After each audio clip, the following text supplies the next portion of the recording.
This place was supposed to be an ordinary reformatory, yet it is called hell by all the juvenile delinquents in the country. No matter whether you were once a campus gang boss who ruled your turf, or a privileged child of the powerful with connections reaching the heavens, once you are sent here, you have only one identity, a beast completely stripped of the qualification to be human. From morning till night every day, there is non-stop high-intensity corporal punishment training. You are not allowed to speak human language, not allowed to eat human food. You can only squeal like a pig and eat like a pig. They will paint different letter marks on your chest, according to the type and severity of each person's crime. The higher the letter grade, the greater the intensity of correction required. And the so-called reform period lasts until they confirm that you have completely thrown away your self-respect and become like an animal whose soul has been hollowed out. Just like that teenage crime syndicate leader Jo Chang-soo, who once made even the police tremble. Only after he was tortured until he could no longer control his bowels and became mentally disabled was he considered truly reformed. All of this stems from the existence of the Juvenile Protection Act. Under the shelter of that law, South Korea's juvenile crime rate began to skyrocket out of control.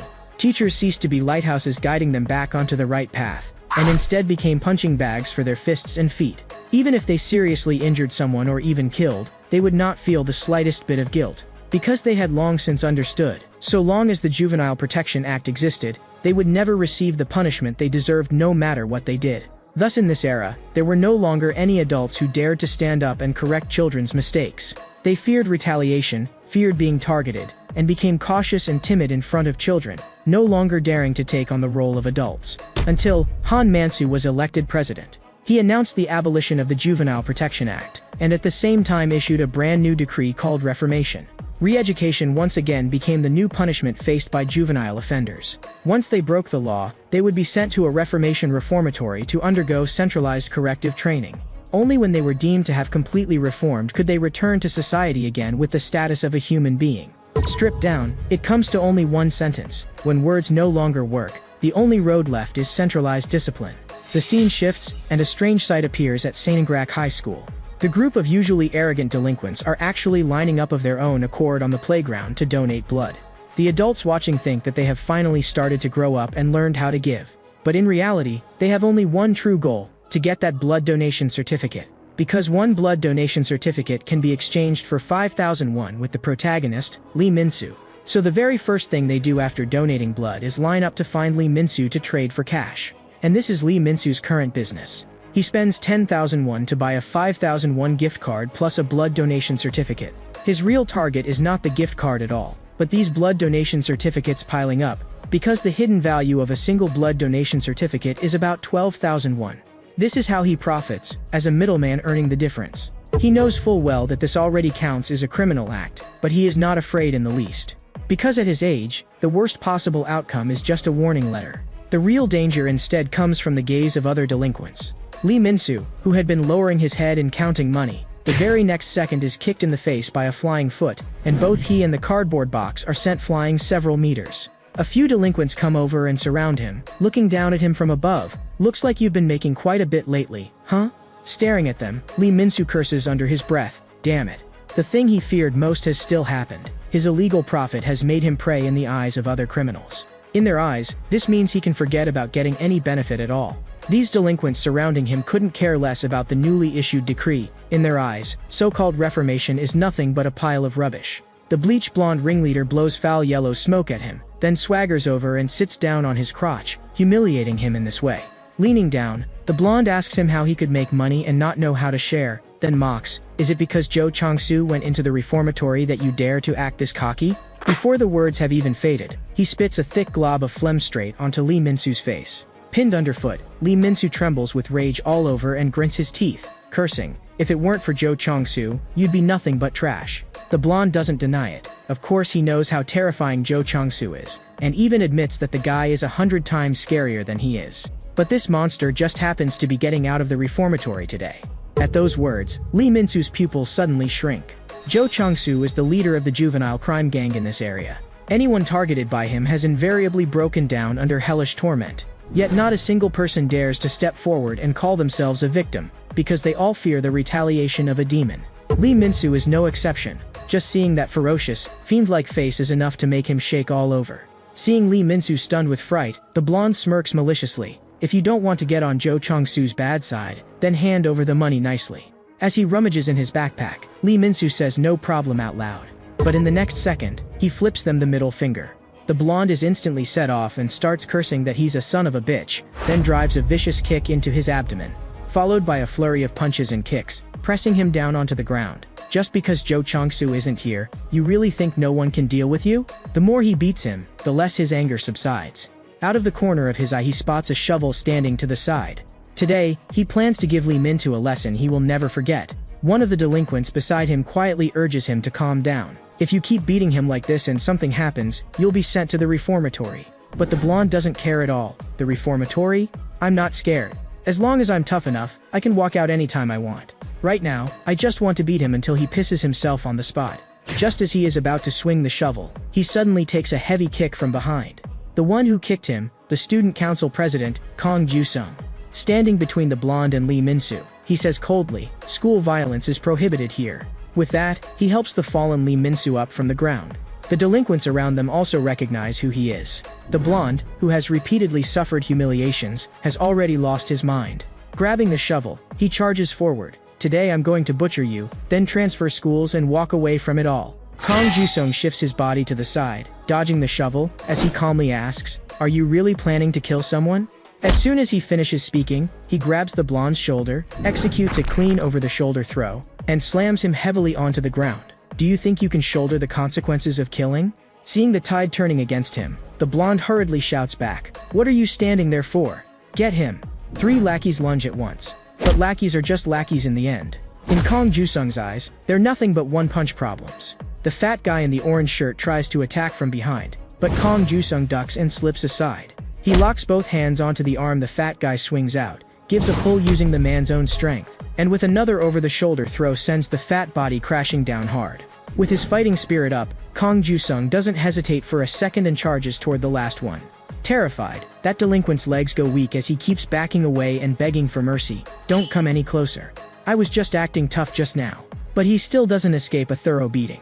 Picking up his backpack, Lee Min-soo sighs and says to Kang Ju-sung, "Didn't you say school violence is prohibited?" Facing his challenge, Kang Ju-sung glances back at him and replies with a smile, "At a time like this, you should call me Hyung." With his head down, Lee Min-soo walks ahead in silence. "You're not my brother anymore. Stop meddling in my business. Staying with you will only drag me into trouble." But Kang Ju-sung doesn't agree. "Whether I'm trouble doesn't matter. You're my younger brother. No one can change that. No matter what you think, we're still brothers." Lee Min-soo pauses for a moment, then turns his face away. "Anyway, throw that watch away. You've been adopted by a rich family. You should get a new one. That watch no longer fits your status." Scratching his head, Kang Ju-sung says he doesn't care at all. "If anything, it's yours that should be replaced." On the way home, Lee Min-soo is still brooding over what happened. If today's incident ends up costing Kang Ju-sung his chance to get into university, that would be terrible. Kang Ju-sung is both the student council president and a guaranteed admission student to a medical university. He was originally named Lee Hyun-soo and is Lee Min-soo's biological older brother. Years ago he was adopted by a wealthy family, while Lee Min-soo was left behind in the orphanage. In Lee Min-soo's view, his brother should have long since withdrawn from his world and walked toward a completely different life. As for himself, he has to do everything he can to find his own means of survival. For him, that old clothing donation box abandoned in a corner is his path to survival. Hidden inside is all the money he has saved up during this period, 3.4 million won. He is still 6.6 million short of his 10 million won goal. So he begins to think, should he go to other schools and keep acting as a blood donation middleman? After all, the next blood drive at his own school won't be for another 3 months. As for why he has to make money so desperately in this way, you have to go back to when he left the orphanage 2 years ago. At that time, the state gave him 5 million won in support funds. But even with that amount added in, it wasn't enough to rent even a single toilet stall. On top of that, he was still a minor orphan, and almost no one was willing to hire him.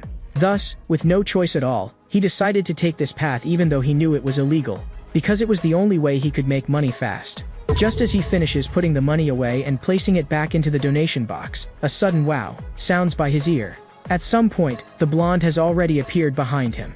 Grabbing his shoulder, the blonde says, "Want me to tell you something interesting? If you get caught, all the money you earn through crime will be confiscated by the state in the end." Once he finishes, he leans close to his ear and bursts into loud laughter. Suppressing his anger, Lee Min-soo asks him what exactly he wants. With a sinister tone, the blonde replies, "Didn't I tell you?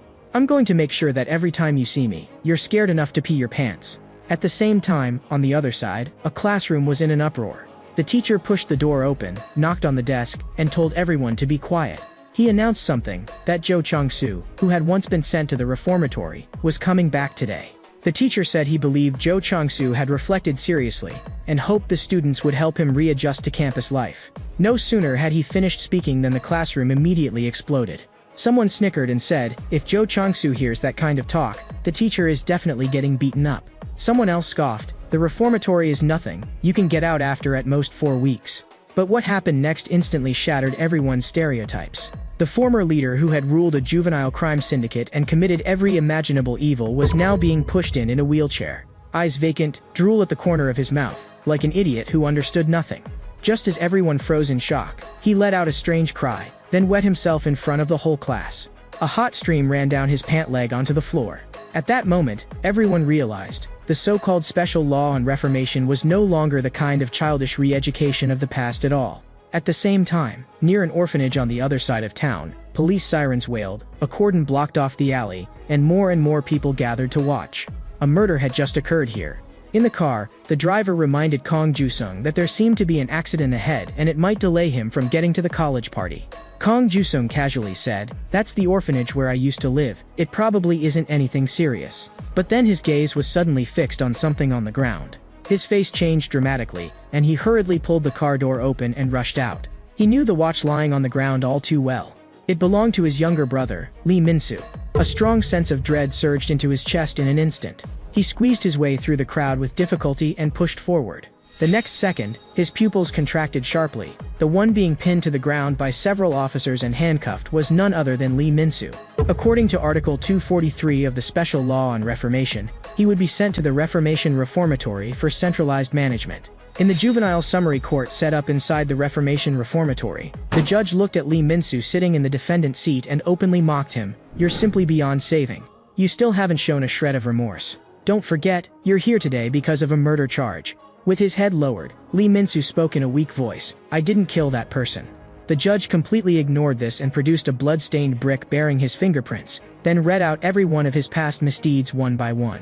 After that he said coldly, "If every guy who kills because of bullying, stealing money, or just hating someone gets forgiven, then this world would have become one gigantic graveyard long ago." In their eyes, the reason he committed a crime was that he couldn't trust adults and didn't know how to seek help from them. So the judge finally pronounced the sentence. "In accordance with Article 28 of the Reformation and Reformatory Act, I hereby issue a labor reform detention order against you." Next, together with this entire busload of juvenile offenders, he would be sent straight to hell. On the transport vehicle, the instructors smiled broadly as they told them to quiet down. "We're almost there."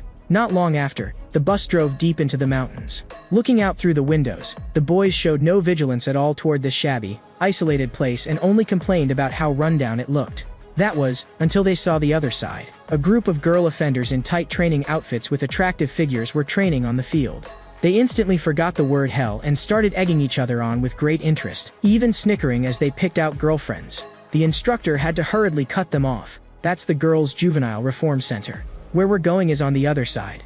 At this moment, leaning against the window in silence, all that echoed in Lee Min-soo's mind was the judge's line, "You must learn to trust adults." But he had clearly been telling the truth, and not a single adult was willing to believe him. So on what grounds were they demanding that he believe in adults? Soon, the bus arrived at the boys' juvenile reform center. As they got off, the delinquents were still full of disdain for the instructors. But the scene that followed instantly tore their arrogance to shreds. Not far away, a group of heavily tattooed muscular boys were running around the field, weeping as they ran, while letting out all kinds of strange animal cries. Some sounded like pigs, some like dogs, some shrieked like birds and beasts with their necks twisted. Seeing the pitiful state of these seniors, the newcomers burst into laughter. In their view, this was nothing but a ridiculous show. Just then, an instructor abruptly stopped blowing his whistle and shouted loudly, "Everyone stop exercising." Those boys with red letter marks on their chests immediately halted in perfect unison, standing absolutely still and even breathing cautiously. The instructor then bellowed, "Show respect to the director, everyone, salute." All of them instantly raised their arms, their movements as uniform as a military unit. The director appeared on a platform, swept his expressionless gaze over them, and said, "Line up, little squad members." Lee Min-soo and the others looked at each other. Were they supposed to be like those guys too? Only then did the director reveal a strange little smile and slowly utter a single word, "Do." The newly arrived boys couldn't hear the implication behind that word and were still snickering, mocking how simple the order sounded. But in the next second, those seniors slammed their foreheads into the ground, prostrating themselves in the mud like livestock. In that instant, the laughter froze solid. Don't they know about the Juvenile Human Rights Act? The director looked at these so-called free and easy pests and said, "Looks like there are still a few undisciplined vermin." Then he roared, "Piglets." The next moment, those creatures who had long since lost their sense of self let out piercing pig squeals from their throats, like a pack of crazed wild boars. "I only need 10 minutes to turn a group of people into livestock." As soon as he finished, a newcomer was just about to shout back in anger when a fist smashed heavily into his face. Blood spattered everywhere, and teeth shot to the ground mixed with blood. Lee Min-soo's and the others' pupils all dilated at once. The piglets made bizarre noises and advanced on them step by step like starving wolves, beginning to vent the rage that had been suppressed in their hearts for so long. In just a few short minutes, most of them were laid out on the ground, groans and curses mingling together. The gates of hell had finally opened a crack for real. Narrowing his eyes, the director watched with satisfaction. "This is exactly how I like it. From now on, you are no longer pigs. You've been upgraded from pigs to servants. You may speak like humans." Only then did the boys he called servants speak up, trembling. "Understood." Judging the situation quickly, Lee Min-soo dropped to the ground and played dead, avoiding that first brutal wave of attacks. Of those who still refused to fall, some were chased and beaten by the wolf-like seniors. Some ran toward the instructors, begging desperately for help. But although these instructors wore kindly smiles on their faces, in their hearts they had long since written them off as scum and parasites of society. So their only method of education was precise yet non-lethal violence, expertly controlling their strength and avoiding vital spots, using beatings that would not kill to forcibly achieve the goal of instruction. All of this, Lee Min-soo took in with his own eyes. Nobody wanted to become a murderer, including these instructors. Just then, the director appeared in front of Lee Min-soo without a sound. "Pretty smart, huh, kid?" Looking down at the boy playing dead, he half smiled. "You should be at a loss the first time you come here. But instead you're pulling little tricks like this." Hearing this, as soon as Lee Min-soo tried to open his mouth to apologize, his face was stomped hard into the mud by a boot. "No need to apologize." Bending down, the director spoke with a hint of delight in his voice. "I like clever and sly little rats like you. From now on, you're a rat. And you'd better keep entertaining me." He gave an order on the spot. "From this moment on, you are only allowed to make rat noises." With no way out, Lee Min-soo could only grit his teeth and obey. Before long, 2 instructors came up to report that all the newcomers had been processed. They were stripped, lined up, and made to kneel on the ground, about to undergo their first evaluation phase. At the very same time, Kang Ju-sung had found Jo Chang-soo's home. After knocking and getting no answer, he took out a pair of scissors and popped the lock in a few quick moves. This skill was something he had practiced since childhood. As kids, he and his younger brother, Lee Min-soo, often broke into empty homes. Lee Min-soo would stand guard in the hallway, while he searched the rooms for anything valuable. In just 5 minutes, they could strip a house bare. They survived that way for several years, until they were caught red-handed once and sent to the orphanage, and that life finally came to an end. From then on, Kang Ju-sung never planned to go down that road again. But today, he had no choice but to break in once more. This time, he wasn't breaking in to steal, but to find out where his brother had been taken. And the person lying on the bed right now with both hands tied, was the only one who knew what the reformatory was like on the inside, Jo Chang-soo. Lying on the bed, Jo Chang-soo cried and shouted, "I pooped myself again. I pooped again." Looking at the nearly brain-damaged boy in front of him, Kang Ju-sung couldn't help asking himself, what kind of reformatory could turn you into this? They said Jo Chang-soo had fallen from a height and hit his head. But he could clearly see that there were no visible wounds or fractures on Jo Chang-soo's body. It would take far more than one accident to torture a demon like this into such a state. He tried to question him, but Jo Chang-soo couldn't even understand what he meant and only screamed instinctively, "I need to poop, I need to poop." At last, Kang Ju-sung couldn't hold back anymore and pressed one hand on his head. "For you, maybe it was just 4 short weeks. But I have no idea how long my brother will be stuck in that place. Answer my questions, now." His voice was thick with fear and despair. A man who had committed every possible crime had been turned into this in just 4 weeks. What would they do to his little brother? But by now, Jo Chang-soo had become a completely brainless wreck who could only whimper and beg, "I was wrong, please don't hit me anymore." Kang Ju-sung realized that pressing him further would be pointless. Just then he suddenly noticed a red letter mark on Jo Chang-soo's chest. It was the mark by which every boy sent into the reformatory was classified. The director would rate each person's case severity on a scale from A to D. The camera cuts back to the reformatory. The director stands on high ground, sweeping his gaze over this batch of new boys. In his eyes, most of them are just boring small fry. Until his gaze stops on one person, Lee Min-soo. He suddenly stands up, his eyes flashing with excitement. I knew it, my eyes don't lie. Congratulations, Rat Lee Min-soo. You're even more violent than you look. I didn't expect the only A grade in this batch of goods to be you. In the coming training period, you're going to have a particularly delightful time. A bone-deep sense of danger shoots up along Lee Min-soo's spine straight into his brain. After asking around, Kang Ju-sung arrives at the gate of a girls' middle school. It happens to be dismissal time, and groups of girls stream out of the school gate. One of the girls suddenly notices something, hurriedly tugs at her snack-eating best friend, and, blushing, tells her to look off into the distance. A boy wearing headphones is riding a bicycle while reading a book. That overly dazzling face instantly turns them into cautious, ordinary girls who can't help wanting to get closer.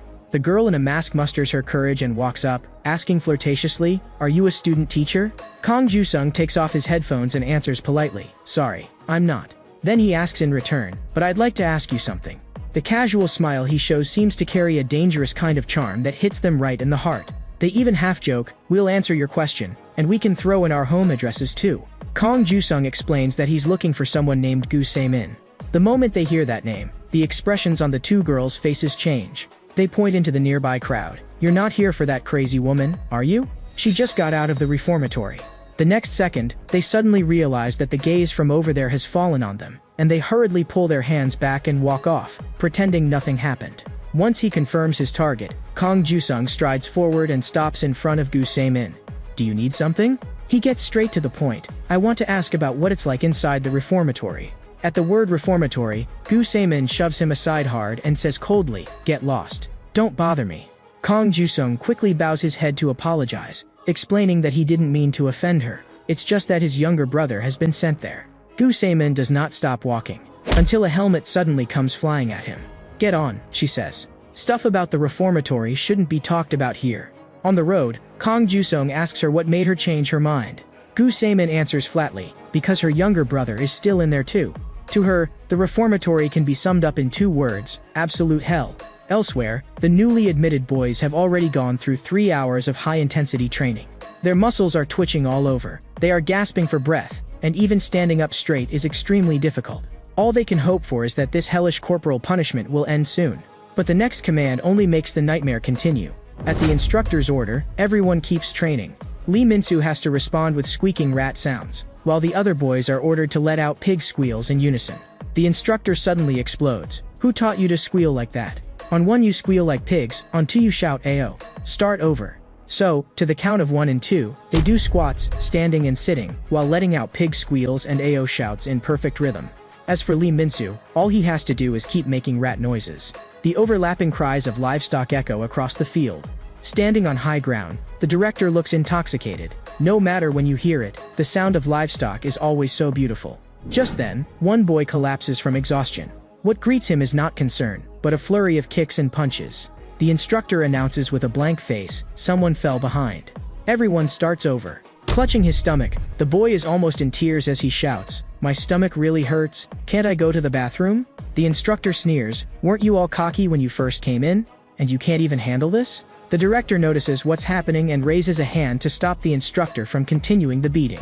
He walks up to the boy, his tone suddenly turning gentle. "You must have been holding it in for a long time before you got up the courage to say it, right? Don't be afraid, stand up. I'll give you a chance to go to the bathroom." Then he looks around the field and raises his voice, "Who else wants to go to the bathroom?" Seeing how understanding he appears, the boys who had been holding it also start raising their hands one after another. Soon, the line of those wanting to go to the bathroom stretches long. The instructor beside them keeps reminding them, "Anyone else? If you don't go now, there won't be another chance." Once no one else raises a hand, the instructor promptly announces, "The rest of you, keep training." Standing in the line, Lee Min-soo quietly watches all this. He does the math in his head. If they really were going to the bathroom, then the ones who don't go would have to keep training. So of course everyone would pretend to have a stomachache to get in line. But just now, the director's attitude suddenly changed, and that is what bothers him the most. Kindness without a price is like wild fruit in the mountains. The sweeter and more tempting it is, the more likely it's poisonous. He hesitates for a moment, then still raises his hand and lets out a rat-like squeak. The instructor runs up and asks his name and what he wants. Lee Min-soo is about to keep squeaking as ordered when the instructor roars, "Speak human language." So he says, "I don't want to go to the bathroom anymore, I want to go back to training." As soon as the words come out, the instructor clamps a hand around his neck and drags him out of the line. "You think this is a joke?" Lee Min-soo explains, "Maybe I was just pushing myself too hard. I got scared for a second and thought I needed the bathroom. But I'm fine now." The instructor shoves him back hard. "Get back to your spot. I'll be watching you." Leaving the bathroom line, Lee Min-soo immediately becomes the butt of the others' jokes. They sneer and mock him but fail to understand. These people never saw them as humans in the first place, only as livestock. And livestock have no such right as going to the bathroom. After a while, the boys who wanted the bathroom are led away as a group. The director stretches out his hand and once again shows a gentle smile. Whether human or animal, everyone has to relieve themselves. Holding it in isn't good for your body. You have 30 minutes of rest time. Hearing this, the boys can't help breaking into barely suppressed, triumphant grins. But then the director suddenly turns his head and points at them, shouting harshly, "What are you smiling at? I wasn't talking about you. The ones who didn't go to the bathroom get to rest. As for you lot, from now on, we begin human centipede training." Standing in the formation, Lee Min-soo secretly rejoices, at least he pulled out in time. A centipede is a type of arthropod. It might have 15 pairs of legs, or more than 170. No matter how many, in their eyes it still ranks below the level of man, and even below beasts. The chosen boys are forced to line up one behind the other, each with his head pressed to the backside of the person in front, crawling in a centipede-like handstand. Supporting themselves with their hands, if anyone falls, the timer is reset. This is the director's custom-built, fully automatic digestive toilet. During the process, the instructor lashes their backs with a stick over and over. "Didn't you bugs want to go to the bathroom? Why won't any of you do it now?" 30 minutes later, the training finally ends. The instructor closes their bodies down with cold water to keep the stench from polluting the air. The boys who had been as wild as beasts just 3 hours ago have already turned into livestock at the mercy of others' torment. The chime over the loudspeaker rings to signal the end of class, announcing that today's training session is temporarily over.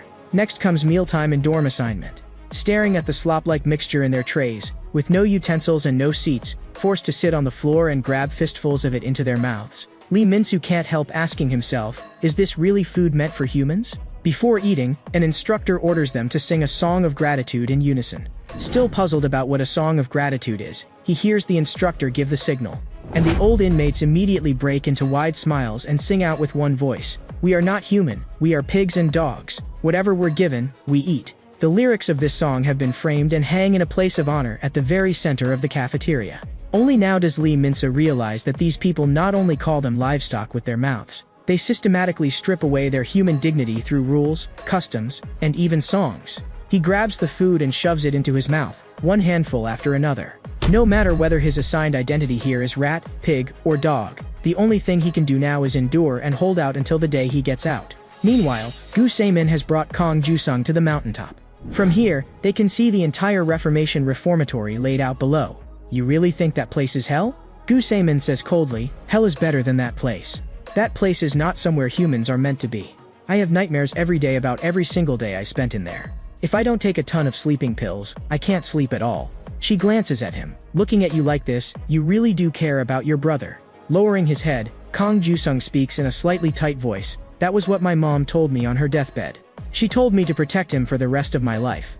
And in the end, I still failed. That's why I came to you. I have to do something now. If I wait any longer, it'll be too late. And among everyone who came out of the reformatory, you're the only one who looks more or less unchanged." Tilting her head, Gu Se-min asks, "You want to know how I managed to walk out of that place alive?" He grabs onto this sliver of hope immediately. "So there is a way to survive? How did you get out safely?" In the next second, Gu Se-min suddenly goes vacant and dumb, like this, by acting like an idiot. Thinking she's making fun of him, Kong Ju-sung quickly frowns and cuts her off. "Please, be serious. I'm in no mood to laugh." But she flips her hair up with one hand, revealing a scalp covered in dense burn scars. Kong Ju-sung's pupils quake violently. That place is where the craziest people in the country are all crammed together. If something flares up in the heat of the moment, how far do you think they'll go? You could never imagine it. They'll actually shove a person's head into a vat of boiling oil. That idiot act you just saw, that was my ticket out. They decided I was broken, so they let me out early. After hearing this, Kong Ju-sung can only mutter apologies under his breath. But Gu Se-min says coldly, "Don't you dare pity me, or I'll kill you. Have you asked what the letter marks mean?" When everyone is gathered at the boys and girls training grounds, they assign each kid a grade based on the nature of their crimes, then assign them to rooms by grade. Room E, ordinary violent offenses. Room D, drug-related. Room C, theft and fraud. As for Room B, where I used to be, that's for severe assault offenders. And given your brother's situation, that would be Room A. That level is reserved only for the most vicious, the so-called murderers. At this moment, in Room A, the instant Lee Min-soo steps through the door, he feels a gaze like a beast locking onto its prey. He knows this is provocation. If he backs down now, he'll be trampled on the spot. So he forces himself to stand straight and walks forward with his head held high. This guy doesn't know how to introduce himself or what. One of them speaks, his knuckles cracking as he does. He steps forward and questions Lee Min-soo. Where are you from? Why are you here? Lee Min-soo answers, I'm from an orphanage. I used to attend Seongrak High School. As soon as he finishes, the room erupts in laughter. Someone looks at him with a mocking grin, another elite from an orphanage. Huh. I know a guy from Seongrak High, 3rd year, named Jo Chang-soo. Shut up. A cold bark cuts him off. The one who spoke clams up instantly, cold sweat breaking out on his forehead. The one who just stopped them is the long-haired senior. In this room, he is clearly the top dog. Why were you locked up? If you're assigned to this room, you must have done something big. Without hesitation, Lee Min-soo says, murder. The air freezes at once. Except for the long-haired guy. Everyone else's eyes bulge with sweat running down their faces. Someone mutters under his breath, no way, he's bluffing, right? Their reaction leaves Lee Min-soo quietly surprised. Could he really be the only actual murderer here? He had assumed everyone's crimes would be lumped together. But it seems murder is the top-tier offense here. And the seriousness of one's crime appears to decide how much say one has in this room. At that moment, a senior looks over at the long-haired guy. Looks like our pet dog has to keep his job. Before Lee Min-soo can process this, pet dog? So this long-haired guy isn't the boss? He's actually at the very bottom here? But the next second, he realizes his mistake. The one being referred to isn't the long-haired guy at all, but the white-haired boy he is using as a chair. The white-haired boy is lying on the floor, being used as a human bench. The long-haired guy complains, sitting like this is really uncomfortable. The moment the white-haired boy plucks up the courage to say a single human word, another senior kicks him over. Who said you could speak human language? The white-haired boy can only let out weak woof-woof sounds, as if he truly believes he's a dog. This scene is exactly the same as when they forced Lee Min-soo to act like a rat earlier. The weak, whether outside or inside, are always the ones who get crushed. In that moment, deep inside, Lee Min-soo makes a decision. He would rather bear the label of murderer than ever accept being treated as a pet. At 7 in the evening, it's reflection time. Every boy in the reformatory must write 10 self-reflection essays a day. Sitting at the desk, Lee Min-soo doesn't even know what to write. After all, that blonde punk who bullied him wasn't killed by him. Suddenly, a crumpled paper ball lands on his desk. Looking up, he sees 2 seniors tossing sheets of reflection paper back and forth like a baseball. He asks them, aren't you going to write your reflection essays? They answer with disdain, what's the point of writing that crap? Our pet dog writes all of it for us anyway. They even tell him he might as well not write either and just hand his in to the pet dog too. Right then, the white-haired boy clutches his crotch and lets out 2 dog barks. Only after getting permission does he whisper, I want to go to the bathroom. The 2 seniors don't stop him, they just nod casually. But just as the white-haired boy is about to unzip his pants in front of the toilet, a heavy kick slams into his back. Smiling, the senior says, you're a dog now, not a human. You know how dogs are supposed to pee, don't you? Under their supervision, the white-haired boy can only grit his teeth and obey. At 8 in the evening, it's bath time. Each person gets only 3 minutes, and is only allowed to use water and a single bar of soap. And that bar of soap is shared among 50 people. At 9, the instructors make their rounds and take roll call. The seniors and Lee Min-soo answer one by one in order. When it's the white-haired boy's turn, he suddenly lets out a sharp dog bark. You don't even need to think to know, that's the identity he has been forced to perform. If he doesn't do it, then once the inspection is over, he'll face endless retaliation from the seniors. If he does it, he finishes the instructor's education. No matter which he chooses, he can't escape a beating. So he can only choose the option that shortens the suffering the most, cooperate with the instructors in exchange for a few fewer punches from the seniors. At 10 at night, the lights go out. No matter what he does, Lee Min-soo can't fall asleep. Part of it is the pain in his body. Part of it is the white-haired boy's intermittent sobbing beside him. The seniors only mutter impatiently, you're crying like you're a person. At the word person, the white-haired boy immediately covers his mouth, tears streaming down his face as he forces himself to make rat-like squeaks. In the reformatory, they have to get up extremely early. At 5:30 in the morning, it's cleaning and roll call. After roll call until 6, the staff deliver breakfast. At the table, Lee Min-soo asks, "Why aren't we eating in the cafeteria?" The bald senior explains, "Because there's outdoor training this afternoon. We're eating indoors today." This time the instructors are very considerate and have given them spoons. Lee Min-soo continues, "What about the pet dog? Doesn't he get to eat?" Everyone's gaze automatically shifts under the table. Only then does he realize, the random table they've set up here is actually being held up by the white-haired boy's body. "You should at least give him some food while he's working," Lee Min-soo can't help saying. The bald senior laughs and tells him not to worry, "We treat Poppy like a friend." The tattooed senior at his side chimes in, "Yeah, where else are you gonna find a friend you can hand-feed yourself?" They dump all the leftovers from their plates into one mess, stir it together, and pour it straight onto the floor, treating it as dog food, Poppy's exclusive meal. The white-haired boy's face is full of disgust and terror, but he can only get down on all fours and eat like a dog. Just as he's about to open his mouth, Lee Min-soo suddenly kicks the table over and shouts angrily, "Don't eat it." The seniors stare in bewilderment. Looking at the white-haired boy, Lee Min-soo says, "Do you really think you're a dog?" But to his surprise, there is not the slightest hint of hope or joy at being saved in the boy's expression, only utter terror. All of this stems from one person, the long-haired senior, Gu Se-jun. He warns Lee Min-soo, "This place has its own hierarchy and rules. You came too late, so you follow the rules that are already here. If you don't like them, then climb your way up and become the leader. But before that, you have to beat Poppy. Because once you challenge him, Poppy is above you in rank. If you lose, you'll become this room's new pet dog." Playing this kind of ranking game is so childish, Lee Min-soo mutters. But as soon as the words leave his mouth, the white-haired boy's eyes lock onto him like a starving wolf's. He's just about to say they should knock it off, when the white-haired boy's fist smashes into his face. For Poppy, this might be his only chance to shed the status of pet. He can't let it slip away. The seniors around them immediately start cheering loudly, "Nice one, Poppy. This is your chance to wipe away your shame." They turn and shout at Lee Min-soo, "Why aren't you fighting back? Planning to be the new pet dog?" Of course, Lee Min-soo knows that losing here means hitting rock bottom. But the white-haired boy in front of him, punching him while crying and saying he's sorry. This jumble of emotions leaves him unable to strike back for the moment. Meanwhile, over on the other side, Kang Ju-sung arrives at the orphanage. The director smiles and says he's enlisting tomorrow and asks if he's packed everything. Holding a penguin plushie, Kang Ju-sung says, "I've got it all. These things are treasures to me and Lee Min-soo." The director can't help sighing that the two brothers were the most troublesome kids in the orphanage. Especially Kang Ju-sung himself, who was always fighting with other kids and scaring them so badly they didn't even dare go near the orphanage. But Kang Ju-sung just laughs and says the director has it wrong. "Sure, I did fight a lot. But the one they were really scared of wasn't me, it was my brother. He's the one who's truly dangerous and crazy. Once he snaps, no one can stop him." At that moment, back in the reformatory, the white-haired boy is crying out apologies, but his fists and feet don't pause for a second. There is only one thought in his mind. He can't go on being Poppy like before. Beaten down, Lee Min-soo can only curl up on the ground with his hands over his head.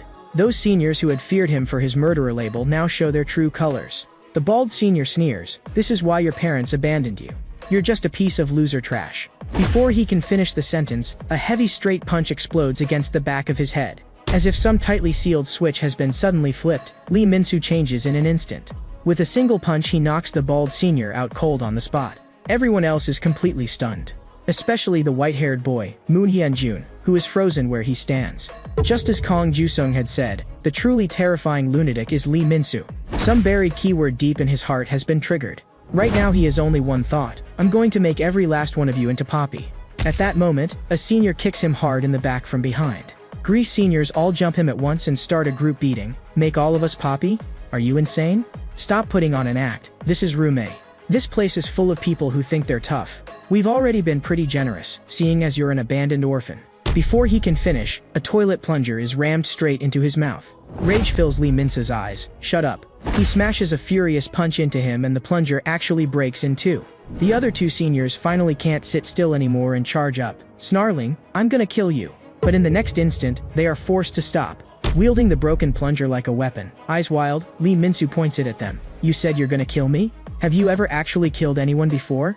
Meanwhile, at a golf course elsewhere, a man idly swings a club, and his subordinates around him immediately clap and flatter him. This man is Assemblyman Kong. Right now, Kang Ju-sung is kneeling beside him. Assemblyman Kong glances at him. "How did you even come up with this idea?" Kang Ju-sung says that although it's still early, he has already decided to enlist. "My first goal is to deal with the youth problem. That will also be good for father's political career." Assemblyman Kong sneers. My son who thinks of me just had his medical school admission revoked. Explain it, because your brother got sent to the reformatory, you want to get close to that place in your own way, is that it? But even if you enlist, there's no guarantee you'll be assigned to the juvenile reformatory. That's why I need your help. If anyone can make it happen, it's you, father. But Assemblyman Kong isn't buying it, and why should I clean up the mess your brother made? Just when Kong Jusong thinks all he'll get is rejection, Assemblyman Kong suddenly changes his tune. Still, if you perform well in the future and help me into the presidential seat, this matter isn't off the table. Come on then, help daddy become president. Back at the reformatory, Lee Min-soo is like a berserk beast, roaring at the seniors. You pack of poppies, ready to get smashed? But the next second, one of the seniors he knocked down earlier suddenly springs up and locks both his arms from behind.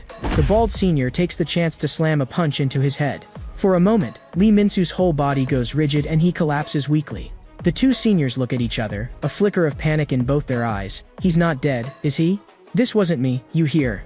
Just as they're trying to shove the blame off, the fallen Lee Min-soo suddenly bursts up, ramming the back of his head into the jaw of the one behind him, then drives a kick straight into the bald senior's groin. In an instant, the situation flips again. At that moment, Gu Se-jun walks over slowly. Your trigger words must be mom or abandoned. As soon as you hear them, you fly into a rage, right? How heartbreaking. Does your mom know? The son she threw away ended up a murderer. Before he finishes, Lee Min-soo thrusts the sharp end of the broken plunger at him, but Gu Se-jun catches it securely in one hand. Apologize, or I'll gouge your eyes out. Looking down at him, Gu Se-jun says, why would I apologize? For your mom abandoning you? Or for the fact you killed someone? That's enough. He releases his grip and suddenly shouts, it wasn't me. He started it. Then he turns around, squats, and clasps his head in his hands. Before Lee Min-soo can figure out what's happening, he turns his head and sees 3 fully armed guards already storming into the room. You little maggot, causing trouble the moment you get here. All the other seniors are already standing against the wall with their hands on their heads, playing the bystanders. What follows is a merciless beating. Batons crash down on him over and over, and he barely has any chance to react. Watching, Gu Se-jun calmly adds more detail. Lee Min-soo brandished a weapon and attacked everyone in the room, causing multiple injuries. I'll write out the full account in the report. One of the guards asks casually, you lot are sure you didn't do anything? This was all his doing? Everyone answers yes in uncanny unison. The white-haired boy hesitates for a second, then also murmurs yes. Like a dead dog, Lee Min-soo is dragged out of the room by the guard. Waiting for him is 15 days of solitary confinement. The isolation cell is also called the punishment room. It's specifically used to separate troublemakers. The days he spends here don't count toward his total detention time, which means he's just pushed his own sentence back by 15 days. He must endure 24-hour, no blind spot surveillance, forced to stay kneeling during the day until he collapses from exhaustion.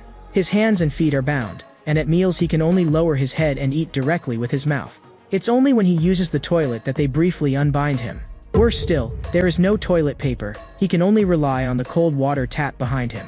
Every night at 7, even in solitary, he must still write reflection essays as usual. This time, what he writes is twice as long as before, but almost all of it is analysis and notes about the seniors in his room.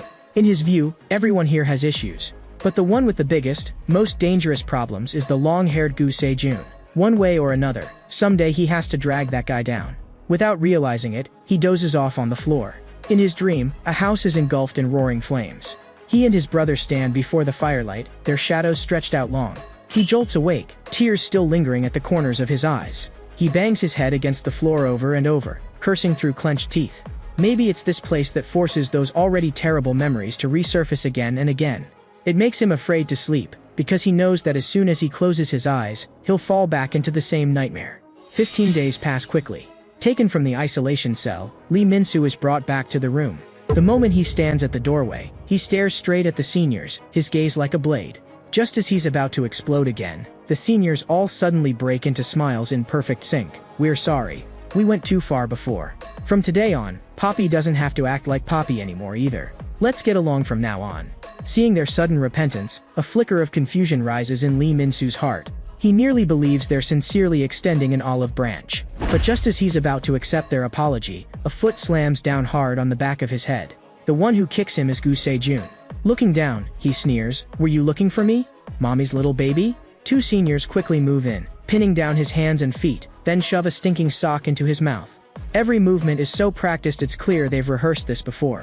They hoist him up and carry him step by step toward the bathroom. Walking ahead, Gu Sejun says, "I know you missed me. But, someone who missed you even more is waiting inside." As he speaks, the bald senior slowly strips off his clothes and steps closer and closer to where Lee Min-soo is in the bathroom. In that moment, the only thought in Lee Min-soo's mind is that it's over. He has already braced himself for his reputation to be destroyed and his humanity to be trampled completely. Yet right then, a voice slices through the air like a knife. That's enough. Everyone freezes where they are. A newly arrived guard stands in the doorway, coldly taking in the scene. "Judging from that uniform, you're new here, huh?" Gu Sejun frowns. "We've already cleared this with the higher-ups. Don't stick your nose where it doesn't belong. No one's approval counts for anything here," the man says evenly. "As for how you'll be dealt with, that'll be decided later." He walks up step by step and reaches a hand out toward Lee Min-soo. When Lee Min-soo looks up and sees his face clearly, he freezes. The newcomer is his older brother, Kang Ju-sung. Smiling at his younger brother, he says, "Let's go home, little brother." Kang Ju-sung had already mapped out a full plan in his mind. As long as Lee Min-soo followed his arrangements, he would soon regain his freedom. But in the next second, Lee Min-soo simply stepped around him and smashed a heavy punch into the bald senior's jaw. "You bastard, what were you trying to do just now with your pants off?" He certainly knew the real culprit wasn't the bald guy, but the room's boss standing before him, Gu Sejun. So without a moment's hesitation, he squared up and directly challenged Gu Sejun. At the same time, the other three seniors surrounded Kang Ju-sung. They looked the overly young-looking guard up and down and drawled, "You look way too green to be a guard." Still, every room has its own rules, and this is allowed. "How about you follow our rules too?" Kang Ju-sung replied coolly, "You mean the rule about fighting? Sounds like I'll have to follow the rules as well then." The seniors exchanged knowing grins. "Then don't you go regretting it later and trying to pull rank as a guard." Kang Ju-sung smiled faintly and only said that he always keeps his word. On the other side, no matter how Lee Min-soo threw his punches, he couldn't even graze a single hair on Go Sejun. The other boy dodged with ease while mocking him. "You don't even have the strength to stay on your feet, and you're still yapping here." Taking that opening, he glanced over at how the other seniors were doing. And in that brief instant, he saw that Kang Ju-sung had already subdued all of them before they could even resist. While he was still wondering what had happened, a gap appeared in Lee Min-soo's attacks without his noticing. Distracted, he took a solid shot to the chin from Lee Min-soo. Lee Min-soo crowed triumphantly, "You're fighting me, keep your eyes on me." A vein pulsed at Gu Sejun's temple where he'd taken the punch. Up to now, he'd thought he was just going easy on the kid and assumed Lee Min-soo would back down once he understood the gap. But now, he decided to personally teach this guy a lesson. He would show him what an absolute difference in strength really means. Do you know why Poppy became Poppy? Refusing to admit defeat, Lee Min-soo got up again and lashed out with a kick. "Poppy my ass, what's that got to do with me? Poppy used to be the one in charge of this room, just like you, no idea how weak he really was, doing whatever he pleased." Being crushed one-sidedly, Lee Min-soo was well aware of the disparity in their strength. But he still felt that he absolutely could not lose this easily. He swung again. "In this room, the most pathetic person is a bastard boss like you." What greeted him was a single, heavy blow. The air seemed to fall silent in an instant. He felt all the strength drained from his body, his consciousness wavering. His thoughts spun wildly. Damn it, getting wrecked by that bastard who insulted Mom.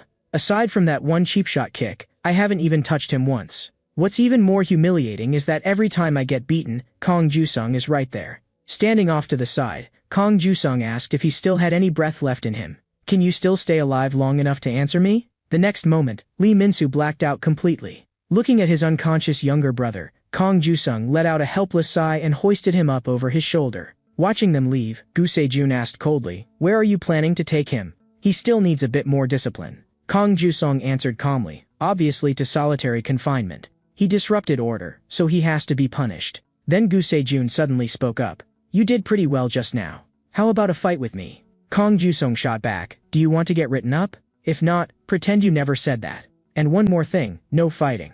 That's straight from your sister." At the mention of his sister, Gu Sejun froze. When he woke up again, Lee Min-soo found himself back in the isolation cell. Gritting his teeth, he swore to himself, next time he got back to the room, he was going to shave that guy's hair off. A sudden cramp twisted his stomach. Clutching his belly, he squatted over the squat toilet. When he was done, he discovered that not a single drop was coming out of the tap, which meant that after he wiped his butt, his hands couldn't be washed clean at all. Just as his scalp was crawling at the thought, he saw toilet paper sitting off to the side. He found it odd. This time in solitary he not only had toilet paper, his hands and feet weren't bound either. Only then did he realize he seemed to have forgotten a very important fact. As his awareness came back, he slammed his fist into the iron door and yelled at the guard outside. "What are you doing here? Are you insane? Why would you drop out of a good medical school to come to this damn place? Since you've got a stepfather now, just go live your own life. Why play the hero and come save me? Hurry up and get the hell out of here. Don't waste your life on a murderer like me. Why would you throw your future away for a killer?" Outside the door, Kong Jusung's voice was very calm. "No matter who calls you a murderer, I believe you didn't kill anyone. Because you're my brother." Then he laid out his entire plan. As long as Lee Min-soo followed the steps, he could leave here as soon as possible, so long as he didn't keep getting thrown into solitary like an idiot every few days. Lee Min-soo said he had no problem with the plan, but before that, he had one request. "I want to fight that long-haired bastard one more time." Kong Jusung asked him, "You know you'll lose. Why fight?" Lee Min-soo clenched his fists tight. "Because he insulted Mom." Hearing this, Kong Jusung fell silent for a long moment. Then he slowly spoke. "Anything else, I can endure, but not someone insulting Mom. However, if you lose again to the guy who insulted Mom, I'll kill you myself." After 15 days of solitary confinement ended, when a few vicious-looking seniors closed in on him, Lee Min-soo instead lay down on the floor on his own. He imitated Poppy's posture and pretended to be a pet dog. That was the first strategy he and his brother had worked out during those 15 days. First endure and submit, then wait for a chance to turn the tables in one strike. Soon, he became the second Poppy in the room. The seniors used his back as their chessboard. But in less than an hour, he couldn't stand it anymore. He suddenly leapt to his feet and roared, startling two of the seniors. They glared at him viciously. "What? Don't want to be Poppy anymore? Need us to rearrange your rank?" Veins bulged all over Lee Min-soo's body. Right now, all he wanted was to smash the face in front of him to pulp. But he and his brother had agreed he had to endure for 5 days. After those 5 days, even the director would be led by Kong Jusung, setting the stage perfectly for his revenge. For now, he could only keep putting up with it. Thinking of this, he gritted his teeth, forced himself back down, wiped the dust off his back, and then used his clean stomach as the chessboard. He let them start a new game.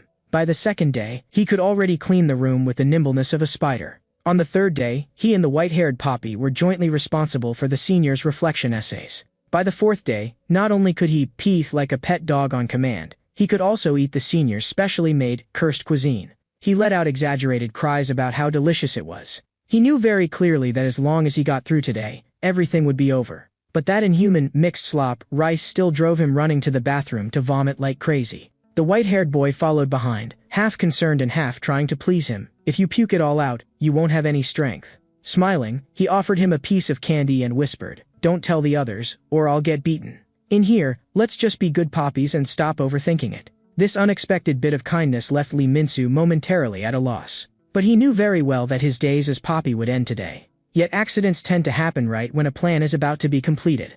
During a group outdoor activity, the seniors were playing a frisbee game using Lee Min-soo and the white-haired boy as their Poppies. Chasing after the frisbee, the white-haired boy accidentally crashed into someone from the kitchen crew. The kitchen senior he hit glared darkly and asked, "What's your problem? You looking for a fight with us?" Shaking all over, the white-haired boy whispered, "Do you want to play frisbee with us?" Elsewhere, Gu Se-jun was lying on the ground resting, still wondering how on earth Kong Jusung knew his sister. A roar suddenly cut through his thoughts. "Is that thing on the ground your dog? You can't even control your own dog. Was that on purpose? Are you trying to start a war with the kitchen?" The moment one of their own room members was hit, the other seniors rolled up their sleeves and shouted back, "If you want to fight, bring it on, we're not scared." Gu Se-jun held them back. "Forget it, don't escalate this. Be rational. There's no need to blow it up."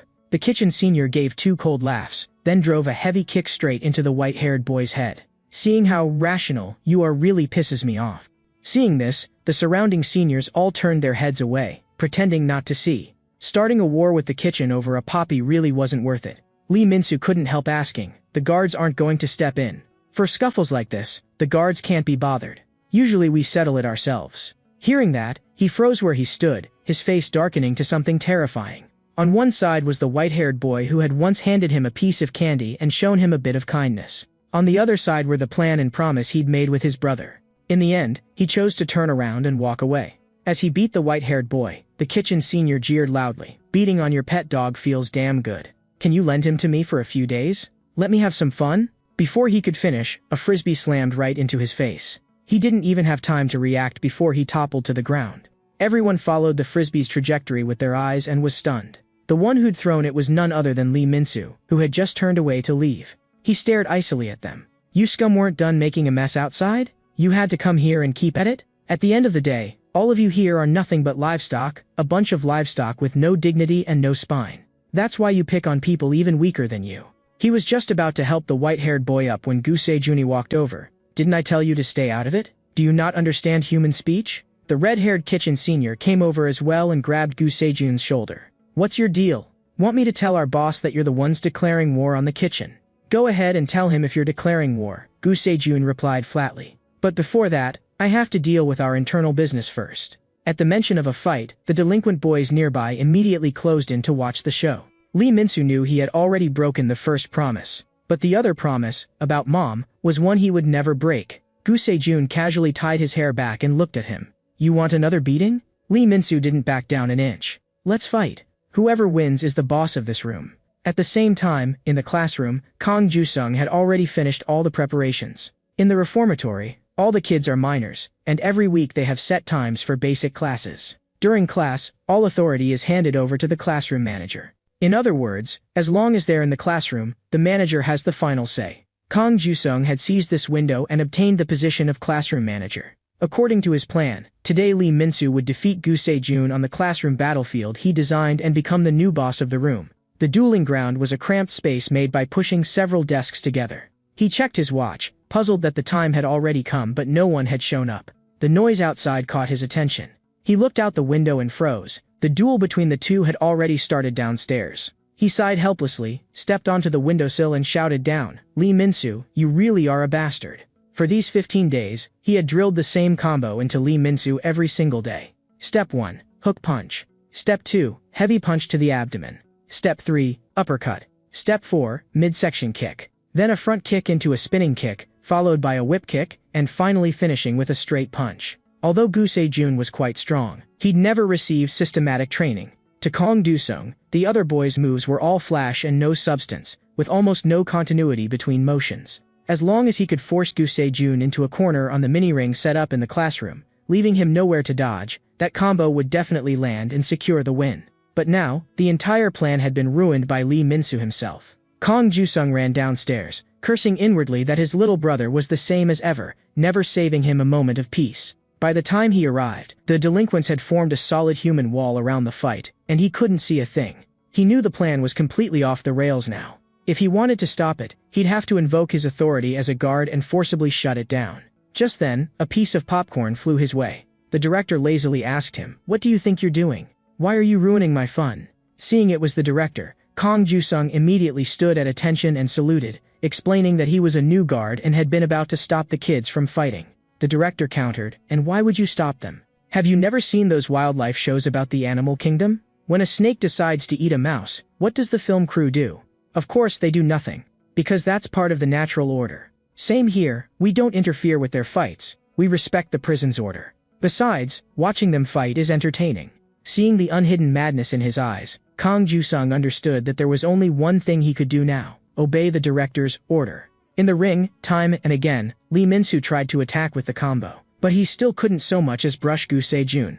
Instead, he kept taking punches to the face. Just as his brother had said, without walls to help pin the opponent down, relying on the combo alone, he could barely even land a hit. Right now the gap in strength was too great. All he could do was cling to the combo and desperately search for an opening. But soulless, empty motions were useless in the end. Catching his moment, Gusei-jun kicked him hard and sent him flying. He crashed into the crowd, drawing jeers and insults all around. Holding his forehead, Kang Ju-sung sighed and could only hope his brother would give up soon. Then they could find another chance to turn things around. Knees throbbing with pain where he'd hit the ground, Lee Min-soo knew that if this went on, he'd be beaten into the dirt again, just like last time. To protect himself, he began to think about surrendering. At that moment, someone shoved him back into the ring, and a group of seniors shouted at him, "You idiot, what are you spacing out for? Get back in there. If you give up now, we'll deal with you when we get back." Standing in the ring, hands in his pockets, Gusei-jun asked lazily, "What are you dazing out for? Looking for your mommy?" Hearing that, Lee Min-soo merely smiled. In an instant, a new plan formed in his mind. Gusei-jun frowned. "What are you laughing at?" "Nothing." He looked up at him. "I just suddenly thought of a way to beat the crap out of you." The two of them stepped back into the makeshift ring, and an excited cheer exploded around them. Gusei-jun yawned. "Recess is over. Rolling his shoulders, Lee Min-soo said flatly, yeah, time to put an end to this. He'd already figured out how to use the combo, but getting Gu Se-jun into a corner was the hard part. Previously, Kang Ju-song had told him that with his current strength, there was no way he could force Gu Se-jun back into a corner by sheer pressure. The only way was to enrage Gu Se-jun and make him charge in on his own. And Kang Ju-song had even given him a guaranteed trigger point that would set him off. With a leering tone, Lee Min-soo called out, "Hey, what do you think of Gu Se-min's looks?" The instant the words left his mouth, Gu Se-jun exploded. He swung his fist, aiming straight at Lee Min-soo, who was standing close to the human wall. Everything unfolded just as they'd imagined. At the moment the fist came down, Lee Min-soo blocked it with his palm. While his opponent was startled, he grabbed a fistful of his hair. He yanked hard and twisted his body with it. The situation flipped on the spot. "Looks like your sister really is something special to you." At first, Gu Se-jun thought the other boy landing a hit was just a fluke. But when he tried to shift his body out of the way of the next punch, he realized his back was already pressed against the solid human wall. The guys behind him were shoving and crowding. He couldn't move freely at all and had nowhere to brace himself to strike back. He had no choice but to take the punches head-on. Every attempt to counterattack was blocked by the massive onlookers behind him. If he wanted to break free of the human wall, he would first have to endure a barrage of blows from Lee Min-soo. Only then did he realize he'd walked straight into a trap. Try to fight back, and the crowd behind him stopped him from moving. Try to escape the crowd, and he'd be pummeled by Lee Min-soo's fists. Now he'd become a lamb to the slaughter, and the only thing he could do was raise his arms to shield his head. He finally found an opening to counter, but Lee Min-soo smashed a side kick into his knee joint. What followed was the combo they'd practiced for 15 days straight, unleashed blow for blow like reading from a textbook. Lee Min-soo poured all the humiliation of that time onto Gu Se-jun. Even as he saw the other boy already on the verge of collapse, he knew he absolutely couldn't stop. He couldn't give him the slightest chance to breathe. Fists, knees, and feet hammered relentlessly into him from every angle. Gu Se-jun's consciousness began to blur. He knew that if his next punch didn't land, he'd have no hope of turning this around. But now, his attacks were moving at a snail's pace, and his strength was completely gone. "I warned you already, don't insult my mom. The more I think about it, the more I want to kill you." The kids who usually looked down on him were boiling over now. They were watching this weakling pull off a comeback right in front of their eyes. Eyes bloodshot, Lee Min-soo kept swinging and shouting, "If you don't know the situation, don't run your mouth about someone's mom. You hear me?" It wasn't until his final punch swung at empty air that he realized Gu Se-jun had already passed out cold.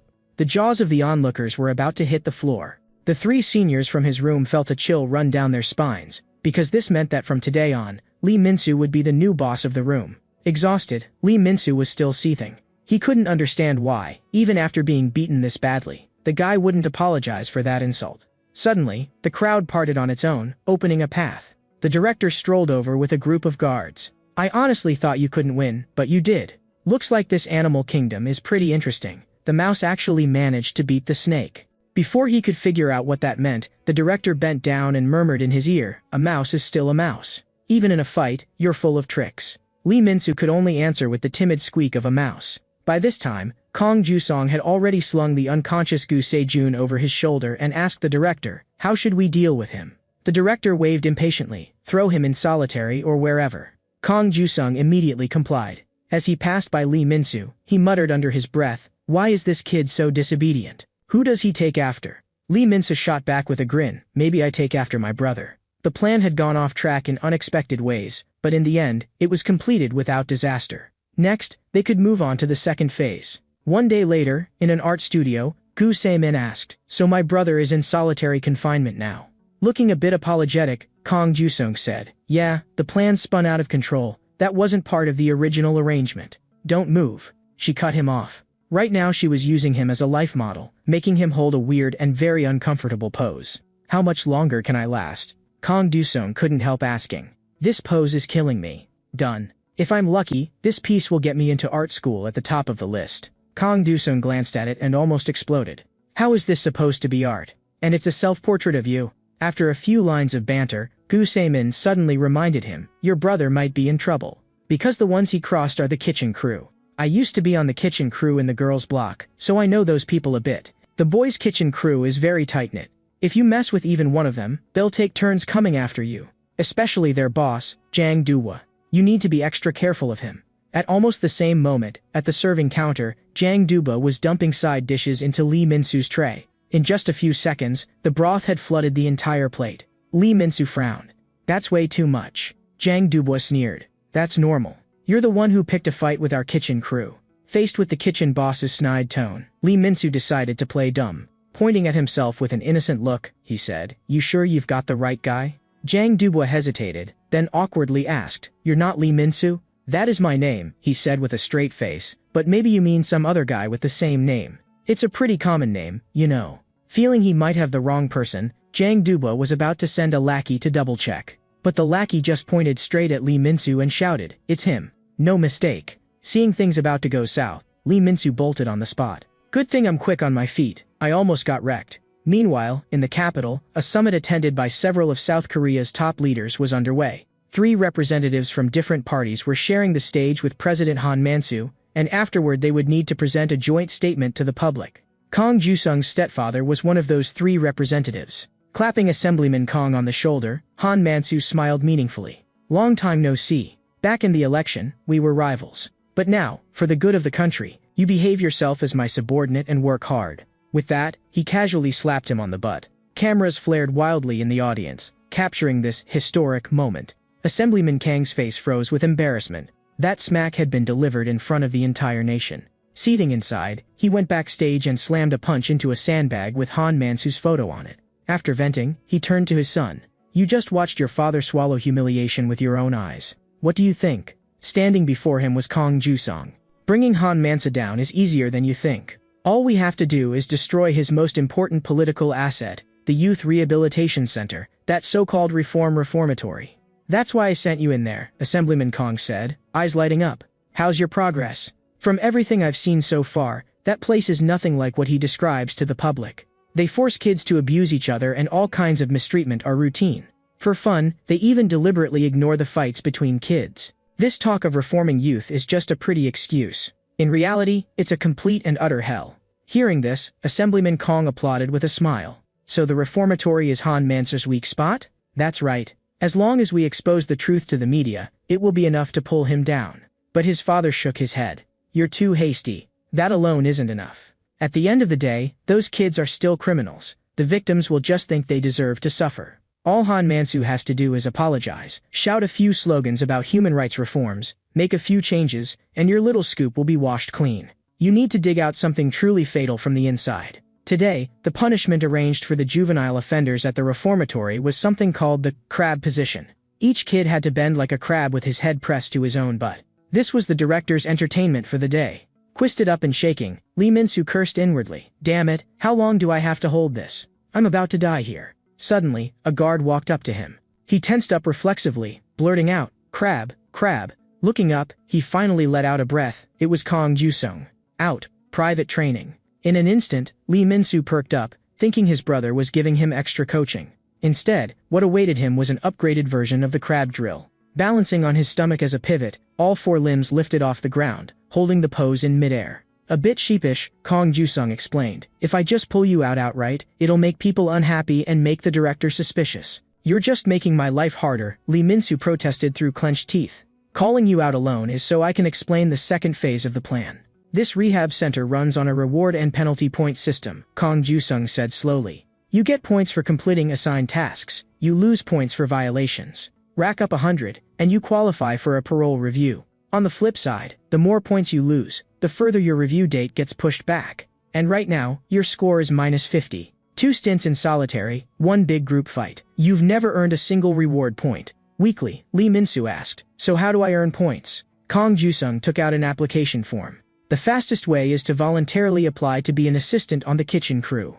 Lee Min-soo threw himself to the floor, rolling around. Are you insane? I pissed off the kitchen crew that badly, and you want me to walk into their territory as an assistant? That's just asking to get chopped up.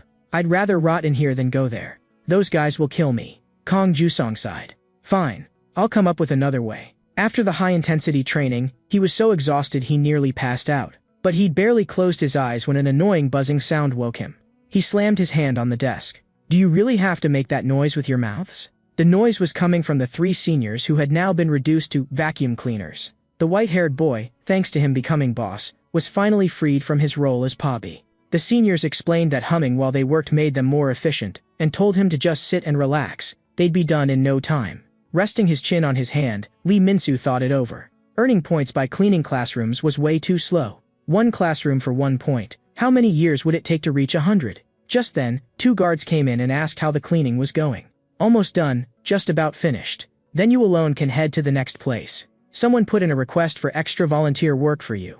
Hearing that, Lee Min-soo lit up, assuming Kong Ju-sung had found him another path. He grinned and snapped off a salute. But when he reached the assigned spot, he froze. It was the kitchen crew. Weren't we clear you wouldn't dump me in the kitchen crew? He complained bitterly in his heart. Jang Dubois, a boy whose dream was to become one of Korea's top chefs. With his right hand he could handle a 3-kilo cast iron pan plus 2 kilos of ingredients in it, all single-handed. His left hand was for precise work. To him, criticizing his food as bad was the same as insulting his skills. When a few juvenile offenders grumbled it tasted awful, he fixed them with a cold glare. But he knew he couldn't do anything about it for now. After all, he was the only one here who actually knew how to cook. Everyone else either set the pots on fire and screamed, or held up a pot of burnt black liquid claiming they'd rendered oil. Or they somehow produced pure, cursed cuisine in a pan.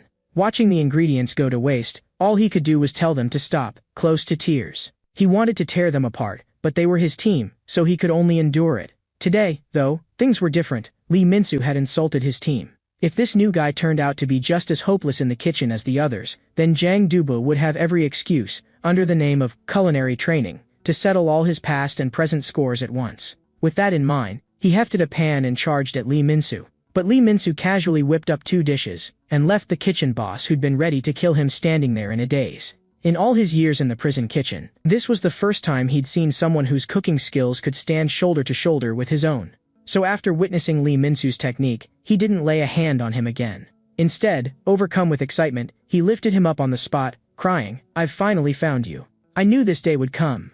From that day on, Lee Min-soo was not only the boss of Room A, but also the trusted right hand of kitchen boss Jang Dubois. However, not everyone in the kitchen crew was happy about it. Someone suggested pitting Jang Dubois and Lee Min-soo against each other, but judging from Jang Dubois' current attitude, that was practically impossible. The only idea they could come up with was to throw trash into the dishes Lee Min-soo made, ruining the taste. As long as the food turned bad, Jang Dubois would change his opinion of him, maybe even turn on him. The more they discussed it, the more pleased they became, and they were just about to act. The door clicked open. The instant they looked up, their pupils shrank. Standing in the doorway was guard Kong Ju-sung. Studying them with amused eyes, he said, "I've been wondering who's been making supplies mysteriously disappear. So it was you rats. Since you're thieving rats, you'll have to pay the price." The kitchen crew members weren't scared at all. Instead, they shouted back, furious, "What's your problem, guard? Don't you know this is the kitchen crew's turf?" But it wasn't long before all of them were sprawled on the floor. The group that had been gearing up to cause trouble for Lee Min-soo was taken down single-handedly. He still didn't know who had arranged for Lee Min-soo to be assigned to the kitchen crew, but from the looks of things, his brother was adapting pretty well there. In the director's office, 2 guards came in to make their report. Smiling with narrowed eyes, the director asked, "Did they fight?" When he heard they hadn't, his face instantly darkened. Arranging for Lee Min-soo to join the kitchen crew and having the kitchen crew move against him had all been his idea, yet he hadn't gotten to see the spectacle he'd been waiting for. The guards were long used to his temper. They had already prepared a lovingly made omiris to offer him, hoping to calm his rage. Elsewhere, Jang Dubois gathered all the kitchen crew members and said solemnly, "Are you ready for our special once-a-month day?" He took a bar of soap and grated it into fine shreds on a grater, then dumped them into a pot. Next he added double the amount of olive oil and set a double boiler over the heat. Then he sprinkled in finely ground basil powder, squeezed in a bit of orange juice to add vitamin E, and finally stirred vigorously. A pot of thick, highly glossy liquid was finished. Staring, Lee Min-soo asked, "You can actually eat that? It's not food, it's hair wax." Looking dead serious, Jang Dubois said, "Once a month the kitchen crew has a special day. We have to get our hair in shape for it." Bewildered, Lee Min-soo asked, "What kind of special day needs hair styling?" "On that day, new ingredients are delivered. We get to see the girls from the women's reformatory. Every month the cafeteria gets a supply shipment, and we have to split it with the girls' kitchen crew. It's the one thing in this job you could call a perk. On that day, we style our hair like adults, and we carry the goods on our strongest shoulders and work like mad." But when it came time to actually work, the treatment was completely different. The girls surrounded Lee Min-soo, calling him cute and tiny, and even offered to help him move things. Watching from a distance, Jang Dubois' eyes went red. His thoughts churned. This bastard doesn't even work, and he's flirting with the girls? Just as he was fuming, a short girl poked him in the back, slipped him a letter, and whispered, "Don't let our boss lady see this, just take it, quick." He took the letter, his face flushing bright red. Seeing her make a shoo gesture as she left, his mind instantly staged a whole family drama of confession, marriage, and 5 kids. He'd even picked out their names. The happiness hit so suddenly that his eyes grew misty. Then he opened the letter, and turned to stone on the spot. It wasn't for him, it was a love letter asking him to pass it on to roommate's leader, Lee Min-soo. Meanwhile, in the storeroom, Lee Min-soo was working himself half to death, panting hard. He couldn't figure out the kitchen crew at all. They'd all run off to help the girls move things, and no one would even touch the stack he was responsible for. Just as he was about to switch to another area, a shadow fell over his back. Jang Duba walked up, glaring at him. "Are you the leader of Rume?" Startled, Lee Min-soo answered on reflex, "Yeah, that's me. Do you know what day November 22nd is?" "Not really." A vein bulged on Jang Dubua's forehead. "That's my wedding anniversary 3 years from now. And I'm guessing you don't know who Yeji is either?" Frightened by his tone, cold sweat broke out on Lee Min-soo's back. "Wait, what's going on?" "Yeji is my 5th child's name," roared Jang Duba. "If you hadn't betrayed me, she'd be here in this beautiful world with her little ponytail." With that, he swung his fist and charged. "You homewrecker who stole my wife, I'm going to kill you." Hands raised, Lee Min-soo hurriedly denied it. "I didn't do anything." Before he could finish, the punch was already in his face. He only just managed to dodge. That punch smashed straight through a metal card. If it had been his head, it would have exploded. He still had no idea what was happening, but it was clear the other guy was out for blood. He had no choice but to fight back, but his ankle was grabbed, and he was slammed heavily onto the floor. Jang Duba moved in to follow up, but his punch was blocked by the overturned metal card. Seizing the chance, Lee Min-soo lunged forward and threw a punch. Before he got close, though, another punch sent him flying in a straight line. The gap between them was obvious: longer arms, more power. He couldn't even get near. Every punch he took felt like being hit with a rock. Once he freed himself from the card, Jang Duba hammered punches into him one after another, shouting, "I'm taking So Young out on a date. I'm taking her hiking on Bukhansan." Very quickly, Lee Min-soo was driven back into a corner. But right then, a light bulb went off in his head and he came up with a way to drag things out. As the next heavy punch came in, he grabbed a nearby iron pot and used it as a shield. "I don't even know who So Young is. But your date plan sucks." He wrapped both arms around Jang Duba's waist, trying to repeat the move he'd used on Gu Se-jun. He wanted to trap him in the corner and turn the fight around with a continuous barrage. Nice in theory, but in reality he couldn't budge the guy an inch. Instead, Jang Duba caught him by the head with one hand and lifted him off the ground. "Lee Min-soo, you stole my pure love and my children's future. So accept the death penalty." At the last critical moment, Lee Min-soo grabbed a bag of flour and smashed it into his face. At the same time, over in the girls' kitchen crew, the girls were working and complaining. "This job is way too tiring. I never even wash dishes at home, and now I'm a cook." Someone doing inventory noticed an extra box of supplies on the list, obviously from the boys' reformatory side, and asked if they should send it back. The others immediately shook their heads. "If they need it, they'll come get it themselves." "I'm not going." Jang Duba looks terrifying. Someone else chimed in, "Yeah, I heard he once beat some guy named Chongsu so badly he got sent out of the reformatory." When no one was willing to go, a black-haired girl picked up the box. "I'll take it. Besides, I think Jang Duba is actually kind of cute." Meanwhile, the storeroom had turned into a full-on war zone. Using the terrain and his agility, Lee Min-soo kept circling and dodging, quickly exhausting what little strength Jang Duba had left. "Get out here. I'll make it quick and painless," Jang Duba shouted, panting hard. As soon as the words left his mouth, an egg splattered across his face. Holding a tray of eggs, Lee Min-soo hurled them one by one like darts. Covered in egg and utterly disheveled, Jang Duba's rage went through the roof. He grabbed a solid metal kettle and crushed it out of shape with his bare hand, then started throwing anything and everything around him in retaliation. "If you keep throwing stuff like that, someone's going to get killed," shouted Lee Min-soo as he dodged. But Jang Duba had completely lost his mind. Suddenly he grabbed a pan of scalding hot oil and flung it hard at Lee Min-soo. At that moment, the black-haired girl pushed the door open and stepped in with the box in her arms. The boiling oil was flying straight toward her face. For a split second, Jang Duba went blank. Before he could react, though, Lee Min-soo had already leapt over and wrapped her in his arms, using his own body to take the full blast of the splashing oil. After getting the news, Kong Ju-sung rushed straight to the infirmary. The moment he yanked back the curtain around the bed, he froze. There was a skeleton lying there. Of course, it was only a fake skeleton Lee Min-soo had set up as a prank. The real one was crouched beside the bed, shoulders shaking as he struggled not to laugh. Seeing how dark his brother's face had gone, he hurriedly wiped the grin off and put on a weak expression. Good thing it wasn't boiling oil, or I really would have turned into a skeleton. Kong Jusung walked over and suddenly pulled him into his arms, gently ruffling his hair. As long as you're okay. After they chatted for a while, Lee Min-soo said he wanted to go back to the kitchen crew. Kong Jusung refused on the spot. You just got hurt and you still want to go back to the kitchen? You're the one who said that's the fastest way to earn points. And I know you'll teach me how to beat Jang Duba. As long as I win, all the trouble is over. Raking his fingers through his hair, Kong Jusung could only give in the end. After that, using his authority as a guard, he applied to the director for a special form of corporal punishment. Punishment in name, but actually training for Lee Min-soo. He and Jang Dubu weren't even in the same weight class. To win, he had to build up his strength first. He started by pushing round stones with both feet, then moved on to pushing triangular iron wedges. And finally to the massive cube of stone in front of him. If he could make that boulder move even a fraction, he'd have a chance of beating Jang Duba. Elsewhere, after a week in solitary, Gu Sejun still couldn't figure out why he'd lost. That guy couldn't even land a hit on me, and in the end he won.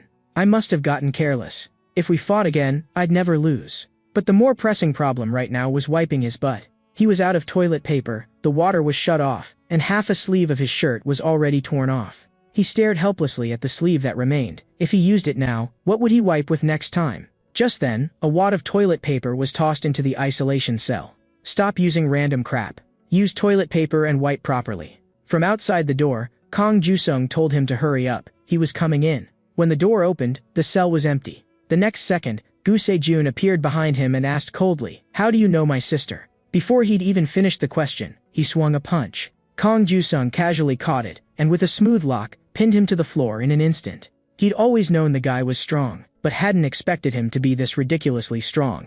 He shut his eyes, ready to take a beating. But what came wasn't a fist, it was the glow of a phone screen. If you're that curious, ask her yourself. Meanwhile, to defeat Jang Dubois, Lee Min-soo had started his strength training with the giant stone. Even when he was shaking all over and utterly exhausted, he didn't dare stop for even a second. Because he knew very clearly, only when his strength was enough to make the boulder in front of him shift even a single millimeter would he have even the slightest chance of beating Jang Dubois. To the other seniors in Room A, he just looked crazy. There are plenty of tough guys in this prison, but Jang Dubois is the one everyone agrees is the strongest. If that explosive right hand ever lands on you, if it doesn't kill you, it'll cripple you. Look at Jo Chang-soo, right? One punch scrambled his brains, turned him into an idiot, and he ended up getting forced out of here early. In their eyes, challenging Jang Dubois would only lead to the same fate for Lee Min-soo. But right now, all Lee Min-soo did was throw himself at the stone over and over with all his strength. He understood that if he wanted to earn points, a fight with Jang Dubois was bound to happen sooner or later. There was no hiding from it. Once the call connected, Gu Sejun asked cautiously, "Sis, are you already out of the reformatory?" Gu Sejmin didn't answer him. Instead, she told Kong Jusung to cover his ears. Then, on the other end of the line, she unleashed a furious torrent of scolding at her brother, leaving him feeling utterly wretched. When his eardrums felt like they were about to explode, he finally couldn't take it anymore and hung up, his hand shaking. After a long silence, Kong Jusung lowered his hands. "What happened to you?" With a dead-inside expression, Gu Sejun said, "Nothing, just a little tired." Then he looked up again at Kong Jusung. "You're working with my sister, right? You're Lee Min-soo's brother, and you're also the one teaching him how to fight." "That's right. Got a problem with that? Good." Gu Sejun's tone suddenly turned serious. "I'll do what you say. Teach me how to fight too." Time jumps ahead 1 month. Ever since that fight with Lee Min-soo, Jang Dubois has been like a half-wit. Now he burns the food every day and we keep getting punished. At this rate we're all going to get kicked out of the kitchen crew. The door suddenly flew open with a kick. Lee Min-soo walked in. The moment he saw him, the veins on Jang Dubois' forehead bulged, and he snapped out of his lethargy in an instant. "Lee Min-soo, this is all your fault. I'm getting my revenge." But just as he was about to reach him, his steps suddenly slowed. Because Lee Min-soo asked, "Want to know why girls don't like you?" He blurted, "Why?" "Because you're ugly as hell." After a brief silence, the pressure in the storeroom seemed to collapse. The kitchen crew members went pale with fright. "Are you insane? You're still provoking him? We really are going to see blood today." Enraged, Jang Dubois once again chased him all over, smashing everything in sight. Mouth still spitting fire, Lee Min-soo ran in circles like last time, relentlessly draining his stamina. Soon, the brute who only knew how to rely on raw strength was gasping for breath. Realizing he couldn't go on like this, he stepped up onto a table and dove off, swinging his fist down. This time, with a light sidestep, Lee Min-soo let him punch through another cart, and the explosive right hand got jammed against a thick iron pillar. Right after that, he deliberately took a left punch, making the other men think he was still the same easy target. In the instant Jang Dubo relaxed, he clamped both hands tight around his left arm. "I actually used my brain before I swung, you dumb ox." As he spoke, he kicked off the floor and wrenched with one arm, forcing the joint of Jang Dubo's left arm up next to his own head. "You brainless idiot, get ready for your punishment." At the same time, the director was sitting in the cafeteria waiting for his meal. Dressed up as a waiter, Kang Ju-sung walked over with a tray. "Director, today is a special event day, and I've personally cooked for you. This is a dish made with Alaskan cod." The director's face lit up with delight. He had never expected to eat something so rare in a place like this. Right after, Kang Ju-sung mixed a special drink for him as well. The director had barely taken a sip when he felt as if he'd drunk top-shelf liquor. Of course, the real highlight still had to be the special showdown happening right in front of him. Right now, with his left arm locked by Lee Min-soo, Jang Duba was still talking tough. "So you finally stopped running." But when he finally wrenched his right hand free from the gap in the cart and got ready to counterattack, he realized the truth. His left arm was tightly bound, and his right arm, because of his massive frame and the cramped angle, simply couldn't extend. In short, he was too big, and his own size was being used against him. Not bothering to talk, Lee Min-soo just smashed punches into his face one after another. Taking the blows, Jang Dubois asked in confusion as he was hit, "Who taught you this grappling? And you really think that just doing this is enough to beat me?" He tried to break free with brute force, but found that Lee Min-soo's stance and weight distribution were unbelievably solid. He poured in strength to no effect and instead kept eating punches. A month earlier, Kang Ju-sung had already broken down the method and key points for his brother to defeat Jang Dubois.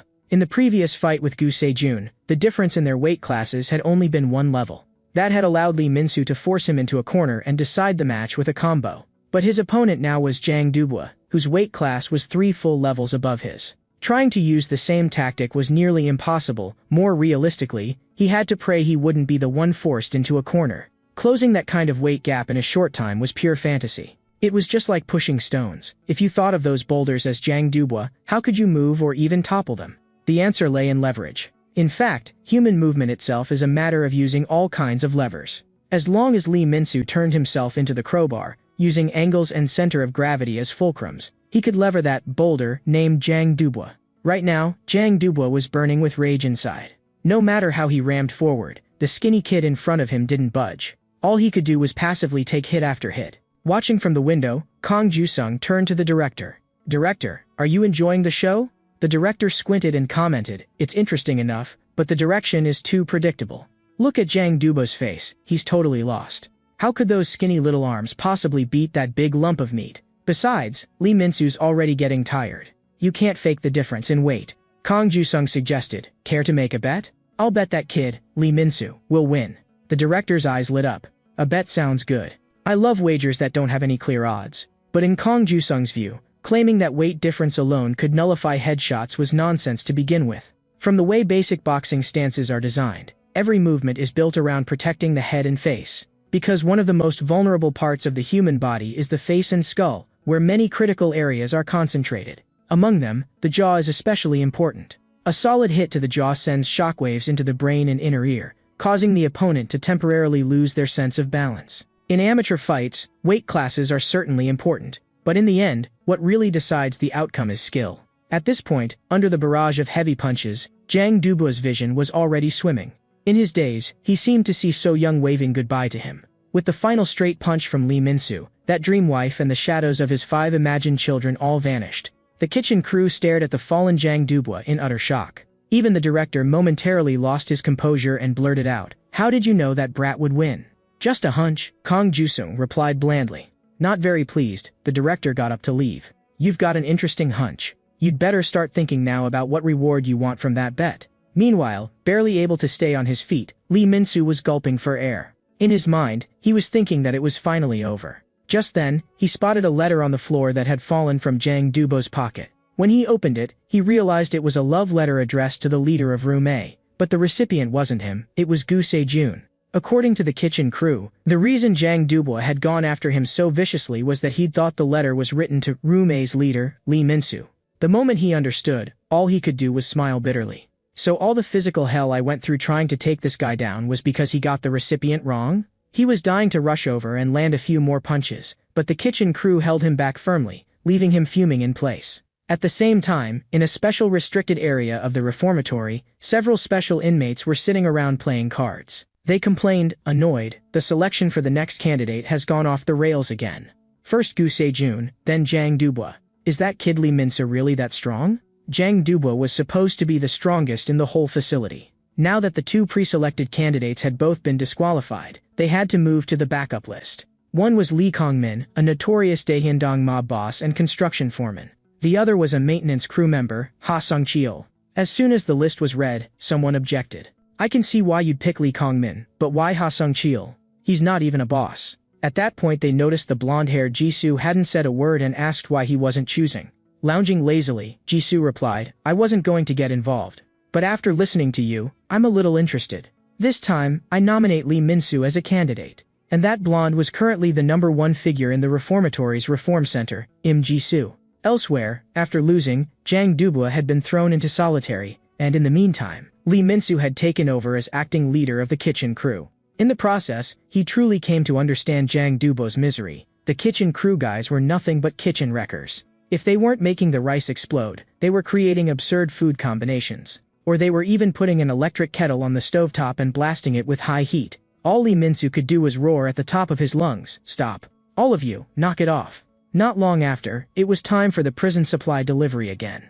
Sarah, the black-haired girl he'd saved before, came looking for him on purpose. A bit embarrassed, she said, thanks for last time, for blocking that pan of oil for me. Scratching his head, Lee Min-soo said, the oil actually wasn't that hot. It was no big deal. Before he could finish, Sarah, face flaming red, shoved a letter at him. Traumatized by the last love letter incident, he instinctively asked, this isn't for Gu Se-jun, is it? Blushing even harder, Sarah spun around and bolted, shouting back over her shoulder, it's for you, idiot. Once she'd run far enough away, he hurriedly checked the addressee, and this time, it really was for Lee Min-soo. Right then, in his mind's eye, he was already watching a family of 4 strolling happily in the sunshine.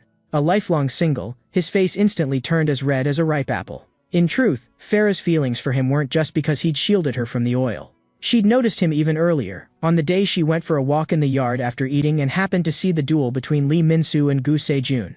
The courage and sense of responsibility that burst out of that frail-looking boy, and those eyes wild like a honey badger's, completely captivated her. From then on, she'd constantly worried about how he was doing.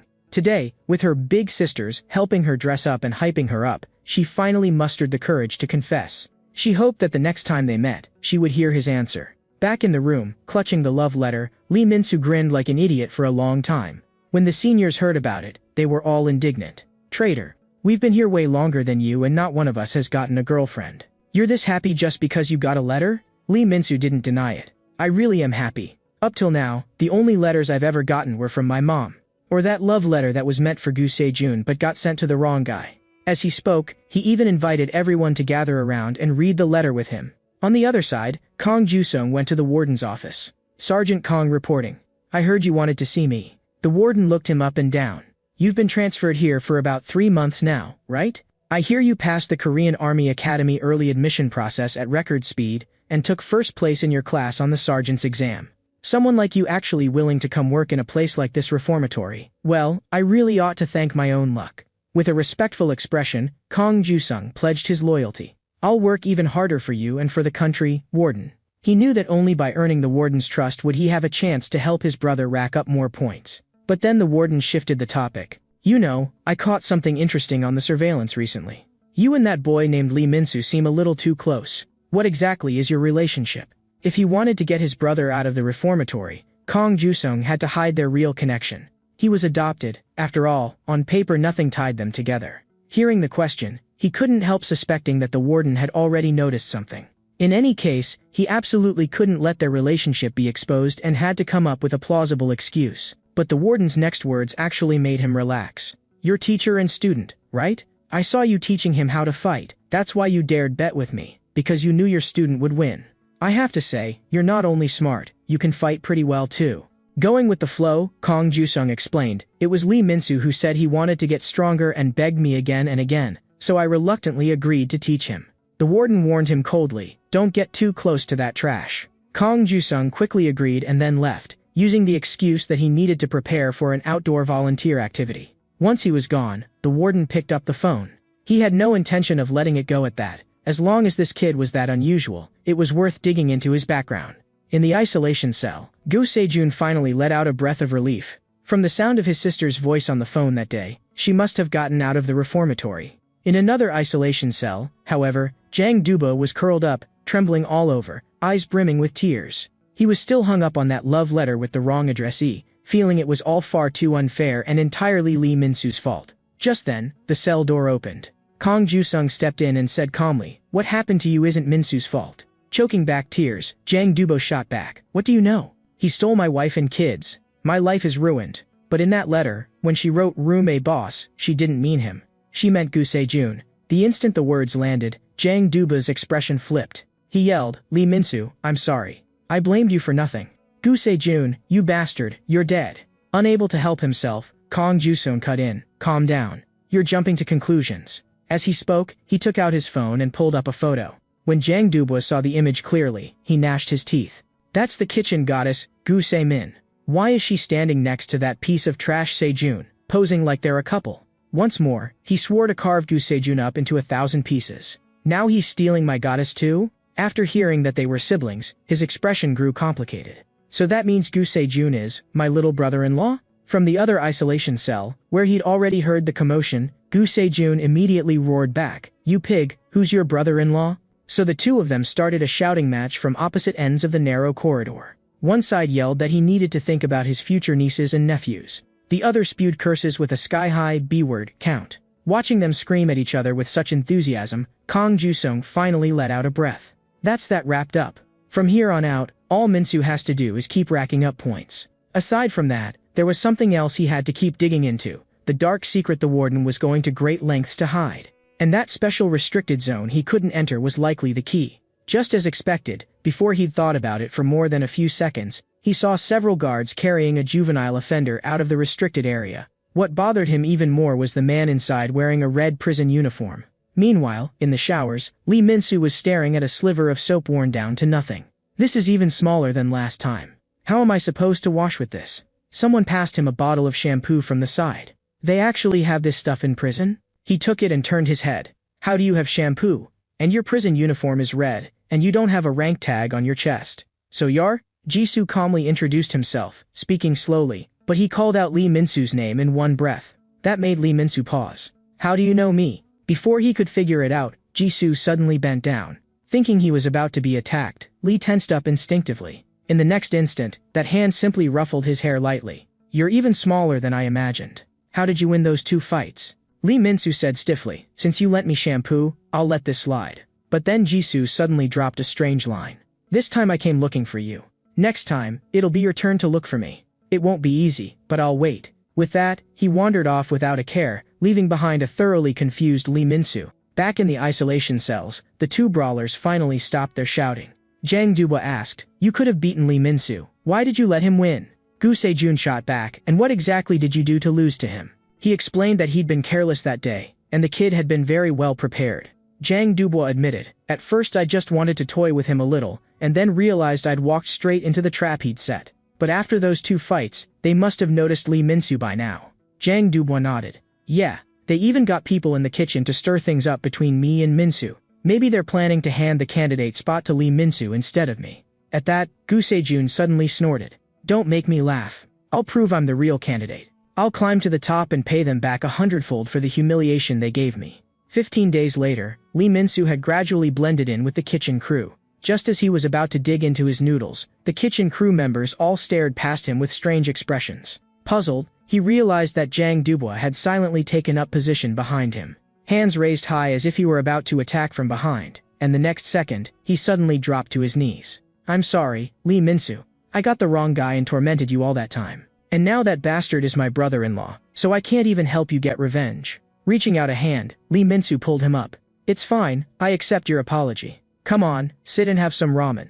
Moved to tears on the spot by this gesture, Jang Dubois started crying in earnest. The rest of the kitchen crew joined in, shouting, it's all in the past. Then someone else blurted out, and now Lee Min-soo's gotten another love letter from a girl.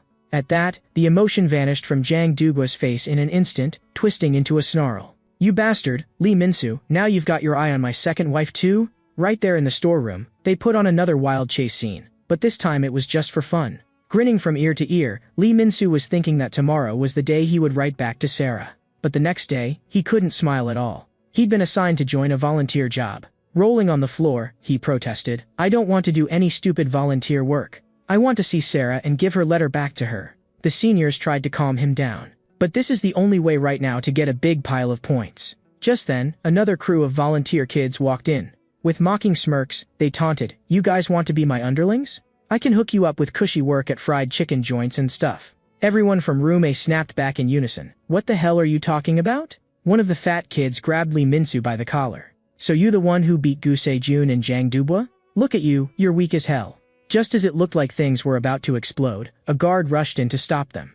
The moment they saw the guard, everyone lined up in 2 neat rows, playing the obedient student. The shifty-eyed boss on the other side was the first to speak up and tattle. "Guard, we've been behaving ourselves. They're the ones who stirred things up." Bald senior Wang Hyuk was about to argue, when a heavy punch crashed into his face. The guard said coldly, "I've had a problem with your face for a while. With a face like that, of course you're going to cause trouble." Stunned, Lee Min-soo immediately realized. This guard was clearly on the other group's side. All Wang Hyuk could do was beg for mercy. Thankfully, Kong Ju-sung arrived in time and stopped the guard from hitting him again.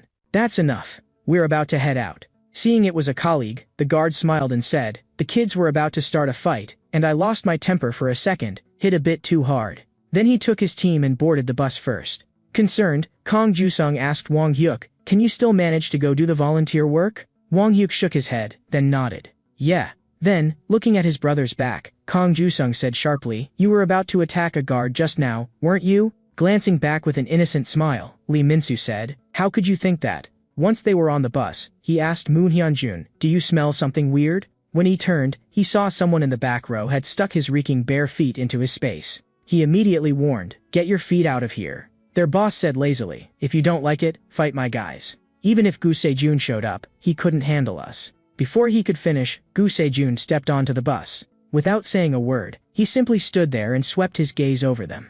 The loudmouth boss's pupils blew wide, and his lackeys scrambled to pull their feet back. Even Lee Min-soo hadn't expected that today would be the day Gu Se-jun was released from solitary. He cursed inwardly, "Great. This volunteer trip is going to be nothing but troublemakers, one after another." Very soon, the bus arrived at the nursing home. The director, together with several aunties, greeted them at the entrance. Kong Du-sung went up politely and shook hands. "We hope this volunteer activity can bring some positive changes to the kids from the reformatory." Another guard held up a camera, saying he would record the whole process. The aunties brought out drinks to treat these juvenile offenders. After just one sip, they couldn't help exclaiming, "It's been so long since we had cola. This is the taste of freedom." Today, the volunteer work they had to do was taking care of the elderly in the nursing home. Looking at a room full of white-haired seniors, they grumbled as they worked. Just then, a senior inmate suddenly pointed ahead. "Wait, isn't that a young woman over there?" Following the voice, when Gu Se-jun saw who it was, he crushed the paper cup in his hand on the spot. It was his older sister, Gu Se-min. "What the hell? Why is my sister here?" Their first assigned task was to wash the senior's feet, with the nearby guard in charge of photographing the entire process for the record. After finishing washing one elderly grandpa's feet, Lee Min-soo wiped his forehead and let out a breath. He heard someone beside him call for the next person, asking him to help. He assumed it was another elderly person and agreed without thinking. "Joking," he said. "This grandpa must have been through a lot. His feet have a ton of calluses too." He was just about to look up and ask, "Feeling a bit better now?" when he froze. That was no grandpa at all, but the boss of Room C, Oh Tae-sung. Oh Tae-sung plopped his wet foot right onto Lee's face. "Dry it. How about you just follow me from now on and be my professional foot wiper?" The humiliation made Lee Min-soo's fury shoot straight to the top. He nearly exploded on the spot, but Moon Hyun-jun clung to him with all his strength. "Hold it in, the guard's filming over there." Oh Tae-sung and his underlings kept up their sneering from the side. "This kid's just a hot-headed punk. Looks like Gu Se-jun and Jang Dubois aren't that great either." Grinding his teeth, Lee Min-soo could only force his anger down. He knew the guard over there was on Oh Tae-sung's side. If he made a move now, they'd just play him even worse. Out in the yard, Gu Se-min was pushing an old grandma in a wheelchair for a stroll. "Grandma, the flowers over there are so pretty, let's rest here for a bit." The real reason she chose to stop here was that she saw her brother also slowly pushing an old man this way. "Everyone else is busy helping out, and you're slacking?" she teased. Keeping a straight face, Gu Sejun said he sincerely wanted to spend more time with the seniors. After all, you got thrown into the reformatory for beating up that perverted old man. She didn't hide anything. Yeah, we did the wrong thing back then. We should have reported him for sexual harassment, but instead we handled it in the dumbest way. And besides, not all elderly people are like that. Leaning back in her chair, she gazed up at the sky. Someday, we'll grow old too. What kind of people do you think we'll become then? Gu Sejun frowned. What are you really trying to say? She pushed the wheelchair away, leaving him just one line. When you're old, what kind of person do you want to be? Think about it, Sejun. Lunchtime arrived. Each boy carried a tray to feed the seniors. Just after helping a grandma with a few bites, Lee Min-soo heard someone nearby start to cry. He looked up. Oh Tae-sung was sitting across from an old grandma, stuffing his own face and even using the food to toy with her. What is he doing? Unable to hold back, Lee shouted to stop him. The words had barely left his mouth when a splash of soup came pouring down over his head. Oh Tae-sung's lackeys laughed smugly. Oops, our bad, it was an accident. He was about to charge over, but Moon Hyun-jun and Wang Hyuk grabbed him and held tight. A nearby guard immediately walked over. Lee Min-soo, trying to stir up trouble again? They're the ones who dumped soup on my head. He didn't even finish before being cut off. They said it was an accident. The guard, of course, was on Oh Tae-sung's side.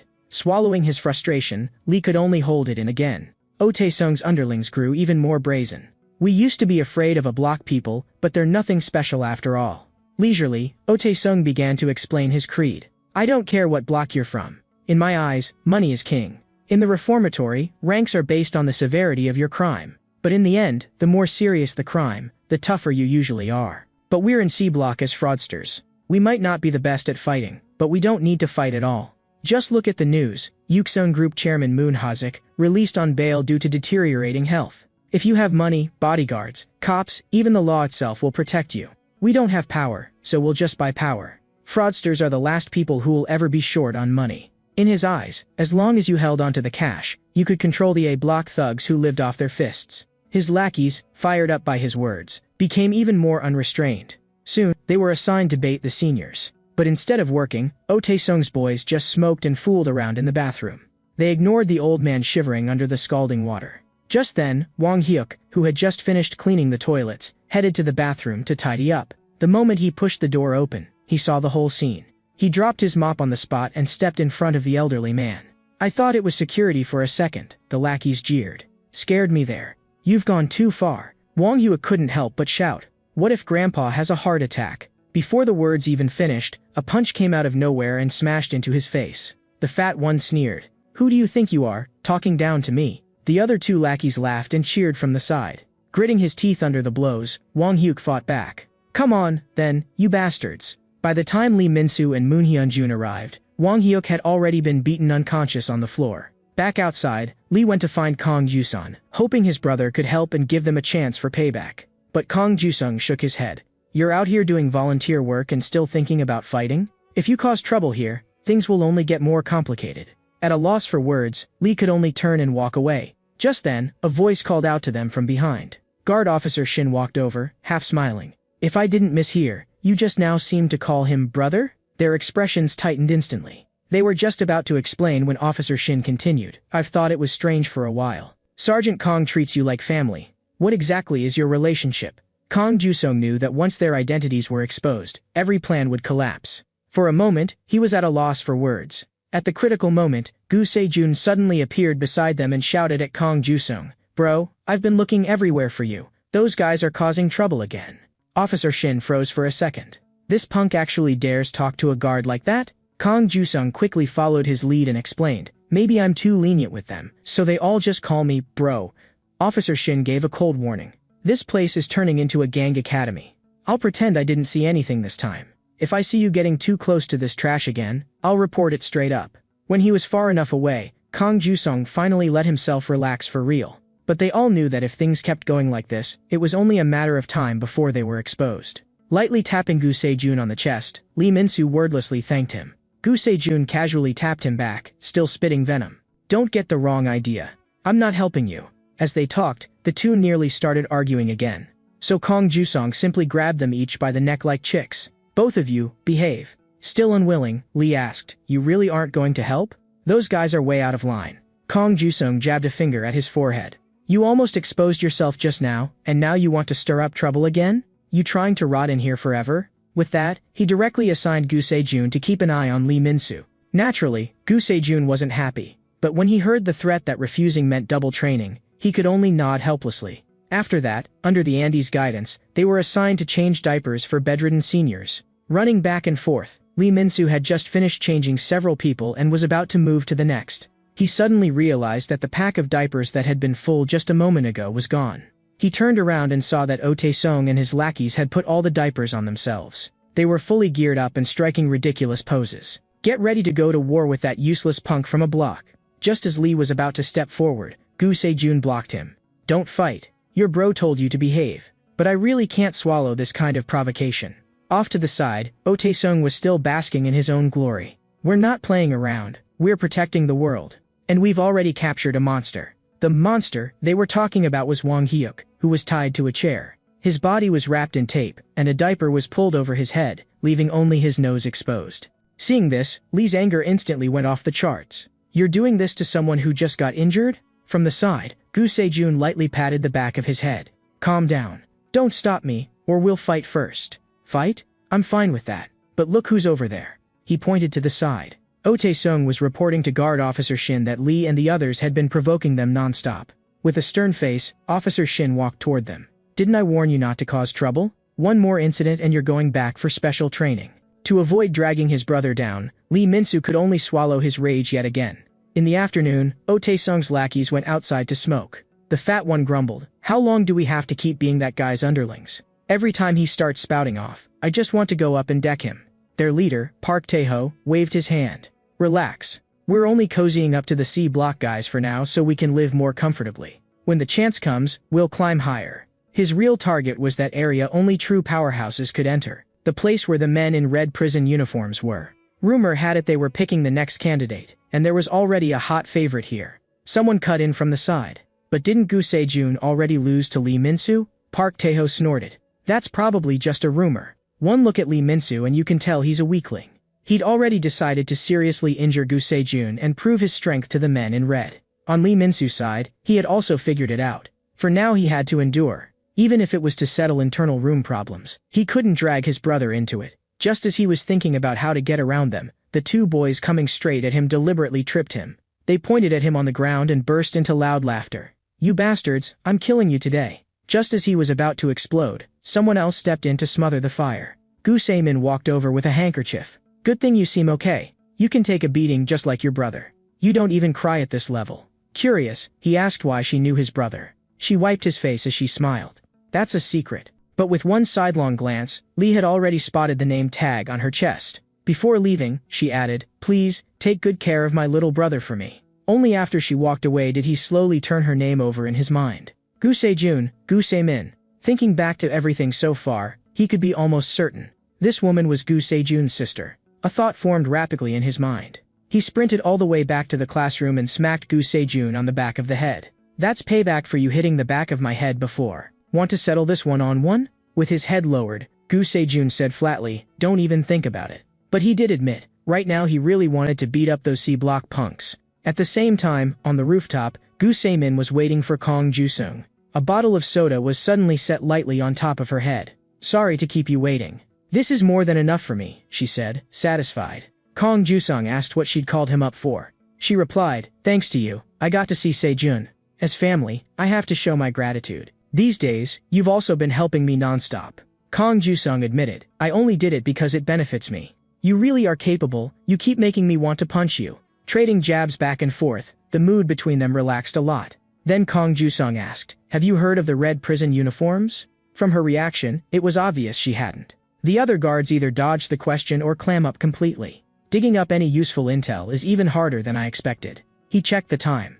I have to get back. Who knows what kind of trouble my brother will stir up next. Don't worry, Gu Se-min said.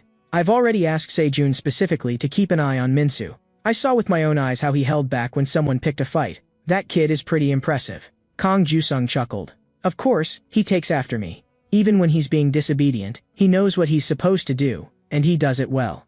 Not to be outdone, Gu Se-min said, I'm not losing this one.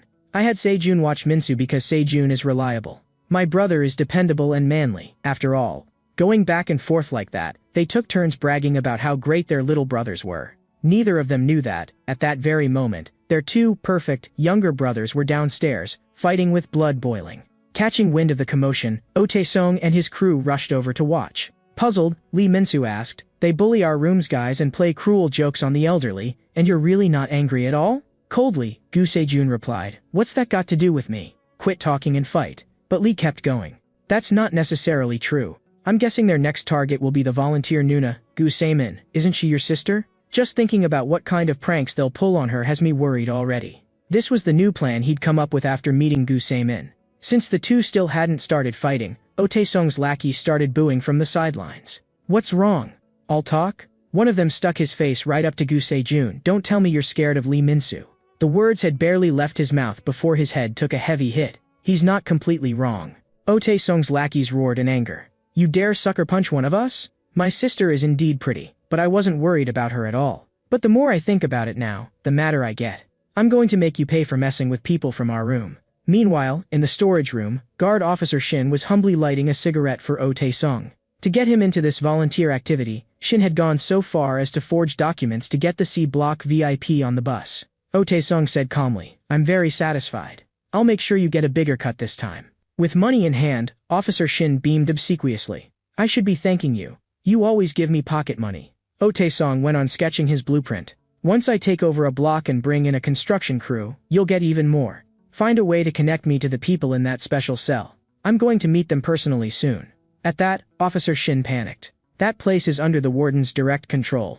If we get involved and someone finds out, we're finished." Right then, a lackey burst through the door. "Something's happened. Gu Se-jun is beating up our guys." Furious, Officer Shin snapped, "Didn't I already say no fighting?" But Otaesung stopped him. "Don't rush in yet. I've been wanting to teach those losers a lesson anyway." "Right, Park Tae-ho?" Led by the lackey, a whole group headed toward the battleground. All of this was seen by Gu Se-min, who was hiding around a corner. Elsewhere, Lee Min-soo was hyped up, cheering for the fight on sight. Since Kong Ju-sung had told Gu Se-jun to keep an eye on him, he decided to use that to his advantage. He would use Gu Se-jun to help him take care of his enemies. Bruised and battered, the three C-block punks realized they had to work together. Just imagining his sister getting dragged into their pranks made Gu Se-jun hit harder and harder. This time, the three of them coordinated. One attacked head-on. One drew aggro. The heavy hitter, the fat one, stood up front to maximize damage. Seeing things had progressed far enough, Lee Min-soo finally chose to jump in. "I wasn't planning to throw any punches, but since you all so sincerely invited me." "I never said anything," Gu Se-jun shot back coldly. Before long, they had actually forced Gu Se-jun back against a wall, and the fat one's fist came crashing in. But tricks like that no longer worked on him now. Training under Kong Ju-sung really did make him stronger. Watching, Lee thought to himself, "But I'm the same. I'm not going to be that soft pushover anyone can squeeze anymore. Stay out of my way. Just don't drag me down." "That's it? You almost lost to these clowns?" "I didn't lose, you mama's boy. You creep of a siscon, and you're calling me names? You want to fight me or what?" Without even noticing, they had already beaten all their opponents to the ground. Yet they themselves kept bickering, on the verge of starting another fight between the two of them. Just then, Park Tae-ho suddenly appeared and sent Lee Min-soo flying with one kick. "I heard you used to be a candidate?" He stared at Gu Se-jun. "Fight me. One-on-one. Who the hell do you think you are?" Taking a kick, Park Tae-ho acted like it didn't hurt at all. He even smiled. "You try it too, see if you can handle one." On the other side, Lee struggled to push himself up. As soon as he lifted his head, he saw Otaesung walking toward him. "Boss of Room A, I've got a final offer for you. Hand over your entire block to me. Once I put on a red prison uniform, I won't treat you badly." Red prison uniform? That guy who lent me shampoo? The thought flickered in his mind, but he still refused. "Get lost. You dare bully the seniors here and the people from our room. There's no way I'm looking the other way." A black bag suddenly dropped over his head. Before he could react, a kick slammed into his face. Looking down from above, Otaesung drawled, "Listen carefully, while I'm still willing to talk this out. I want to take control of a block so I can find a powerful helper, someone like Gu Se-jun. Of course, in my eyes, Park Tae-ho is even stronger than him. Even though Park Tae-ho's present rank was only D-class, his raw strength was already at an A-class level. Facing him, Gu Se-jun could clearly feel it. Their attack power was on par, but when it came to taking hits, the other guy was miles ahead. Deliberately blocking punches with his body, Park Tae-ho waited for chances to counter. If this dragged on, the one who'd lose would definitely be Gu Se-jun. He recalled what Kong Jusung had told him. Your fighting technique and reach are better than Lee Min-soo's. But that's your only advantage. If reach is your strong point, then seal it away. If you run into someone who has reach, power, and endurance all at once, how will you fight? I'll give you a fighting style that's yours alone, a path that'll completely transform you. Lie down. You and I aren't on the same level, Park Tae-ho said coolly. I'll show you what a real difference in level looks like, Gu Se-jun gritted out. They clashed again. Excited, Park Tae-ho shouted, yes, that's it. Use your full power. Only then does beating you mean anything. But is blocking all you've got? That's way too boring. Gu Se-jun knew he couldn't just turtle up. Kong Jusung's warnings echoed in his head again and again. If you only focus on defending, your movements will slow. The moment your hands drop, your guard will break. While you're blocking, you have to read his habits and punching angles, not just think about how to hit back. In that instant, his eyes finally began to catch his opponent's movements clearly. Park Tae-ho's shoulder rose very high. That had to be a heavy punch. The longer he observed, the clearer the movements became. His rhythm, his speed, the timing of his retraction. All of it started to become predictable. The opening was right in front of him. That all you've got? Taking a punch, Park Tae-ho kept mocking him. In the next second, the situation flipped completely. Every punch Park Tae-ho threw, Gu Se-jun slipped with ease. Every counter he threw landed solidly on Park Tae-ho. If Park Tae-ho kept flailing like this, he'd burn out fast. Just like in that fight when Gu himself got dropped by Lee Min-soo. Now he finally knew why he'd lost to Lee, and understood just how terrifying Kong Jusung really was. With nothing but observation, he'd made someone like Gu into this strong. Soon, Park Tae-ho was on the floor. But there wasn't much excitement on Gu's face. A guy like this had already pushed him this hard. If he wanted to catch up to Jisoo, he still had a long road ahead. He looked around, puzzled. Where's Lee Min-soo? Following his line of sight, he saw Oh Tae-sung palming someone with a black bag over his head. We're this far in and you still won't surrender? Punching again and again, he growled. It hurts, doesn't it, you bastard? Inside the bag, all Lee felt was exasperation. The guy's punches were ridiculously light. He just couldn't figure out how a man's fist could be this weak. He'd gone through something similar before. It felt like getting hit over and over with an inflatable bat. He didn't know if it was all the training, or the experience from those 2 previous fights. Oh Tae-sung was still gloating. If it hurts, cry. Call your mom. Or is it that you don't even have a mom? That line hit his reverse scale. You crossed the line, you bastard. With one kick, Lee Min-soo made Oh Tae-sung experience what real pain felt like. At that moment, a familiar voice rang out. What do you think you're doing? Officer Shin pointed at Lee Min-soo in fury. Didn't I warn you not to fight? I didn't start it. They injured Gu Se-jun first, I was just helping. That's still fighting. He turned his head and asked Gu Se-jun, tell me clearly, what stunt did he pull this time?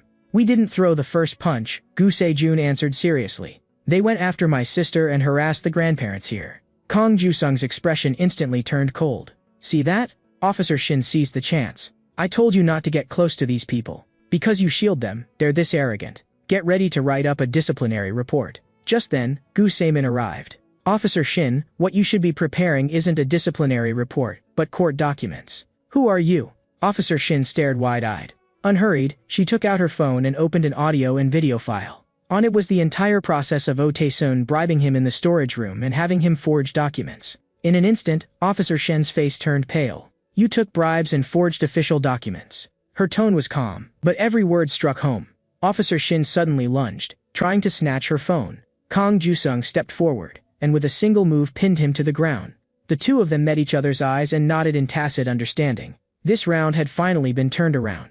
After that, Kong Jusung dialed the command center. As soon as the call connected, Officer Shin shouted in panic, it's not just me. The guards in charge of the red prison uniforms take even more bribes. Hearing the words, red prison uniforms, Kong Jusung's heart jolted. But to the questions coming from the other end of the line, he simply said, I'm just calling to report our return schedule. After he hung up, Officer Shin was so grateful he was almost in tears. Sergeant Kong, I'll never forget this favor. Kong Jusung looked at him coldly. This time, I'll look the other way. On one condition, tell me everything you know about the red prison uniforms. The red prison uniforms were the most special group of inmates in the reformatory. All of them were personally selected by the warden, tasked with handling trouble that even the guards had difficulty dealing with. In exchange, they enjoyed privileges inside the prison that others wouldn't even dare dream of. Their mission was simple yet brutal: to prevent a certain type of inmate from being smoothly released back into society. Isn't this place supposed to rehabilitate juvenile offenders? Kong Jusung found it hard to accept. Officer Shin explained coldly, there are always some people who are considered beyond saving.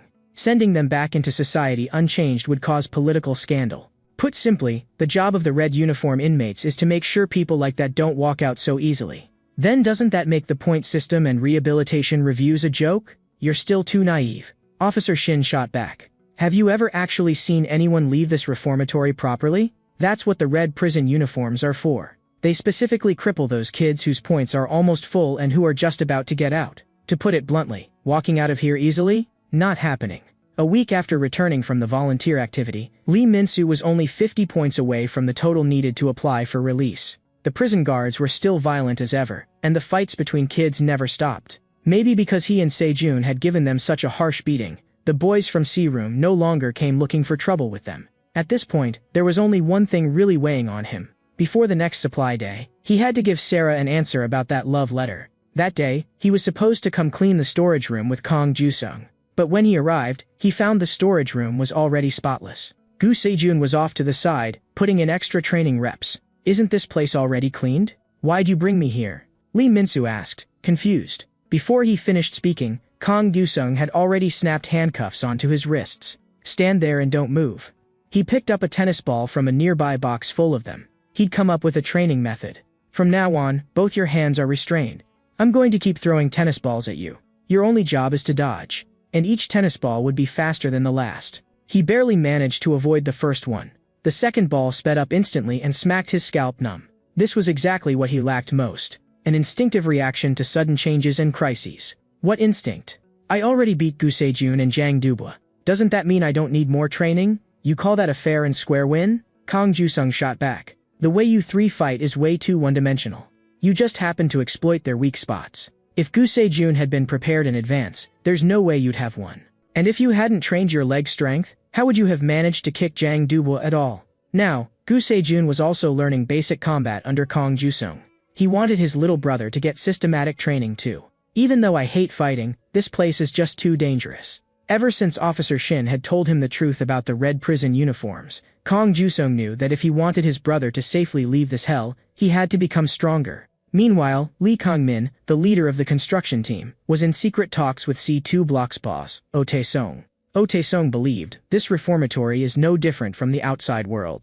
As long as you have money, you can buy juvenile delinquents and bribe the guards. If we throw enough cash at it, we can band together and fight that special group, the red prison uniforms. He offered a tempting condition.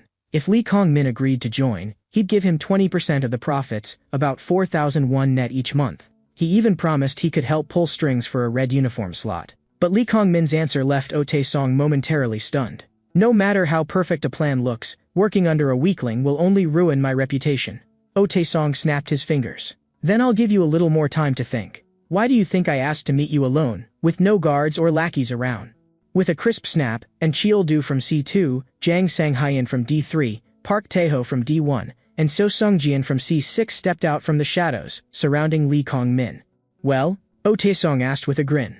Feel like changing your mind now? Taking off his glasses, Lee Kang-min said slowly, not bad. Using money to buy muscle isn't a bad idea. But you really think 4 people are enough? By this time, Lee Min-soo had gradually adapted to the tennis ball training. His dodges had become clean and sharp, with no wasted movement at all. And he'd never learned any of this systematically before. On that alone, his talent could already be called top tier. Seeing that the first phase of training had reached its ceiling, Kang Ju-sung decisively switched to phase 2. This time, the tennis balls were no longer simple straight-line attacks. He began controlling the angle and where they landed, bouncing them off the floor to hit again.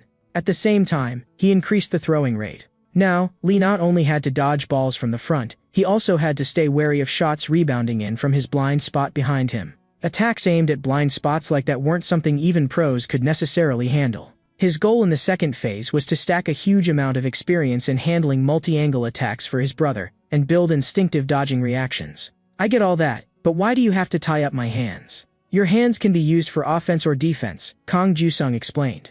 They only come into play when you really can't dodge or block any other way. On the other side, in the same warehouse, Gu Se-jun was drenched in sweat. In a short time he had shown progress far beyond expectations, but the road ahead was still long.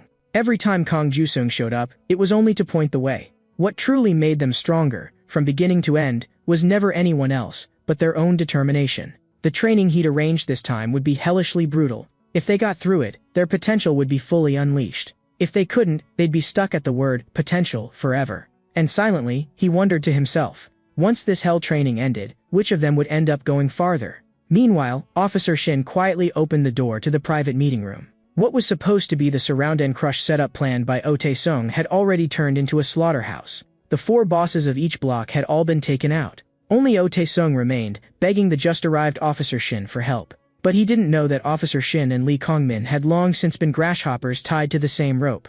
From the start, this meeting had been a trap they'd set together, with only one goal: to squeeze the safe combination for Oh Tae-sung's external stash out of him. Using the location provided by Officer Shin, Lee Kong-min's people had already seized that hideout.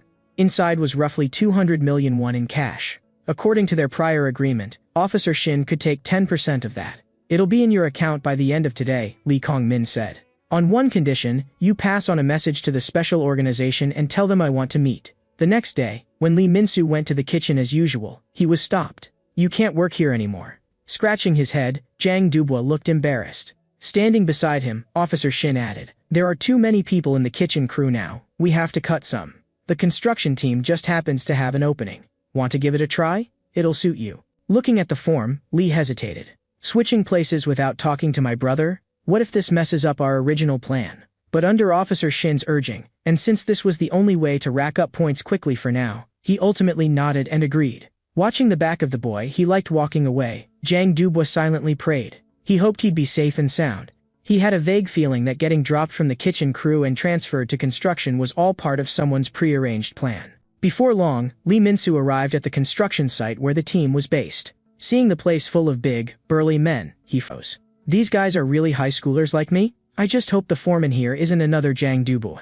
At that moment, Foreman Lee Kong-min walked over to him. Looking gentle and scholarly, he even reminded his boys, "Don't make faces like that. You'll scare off the friend who came to help."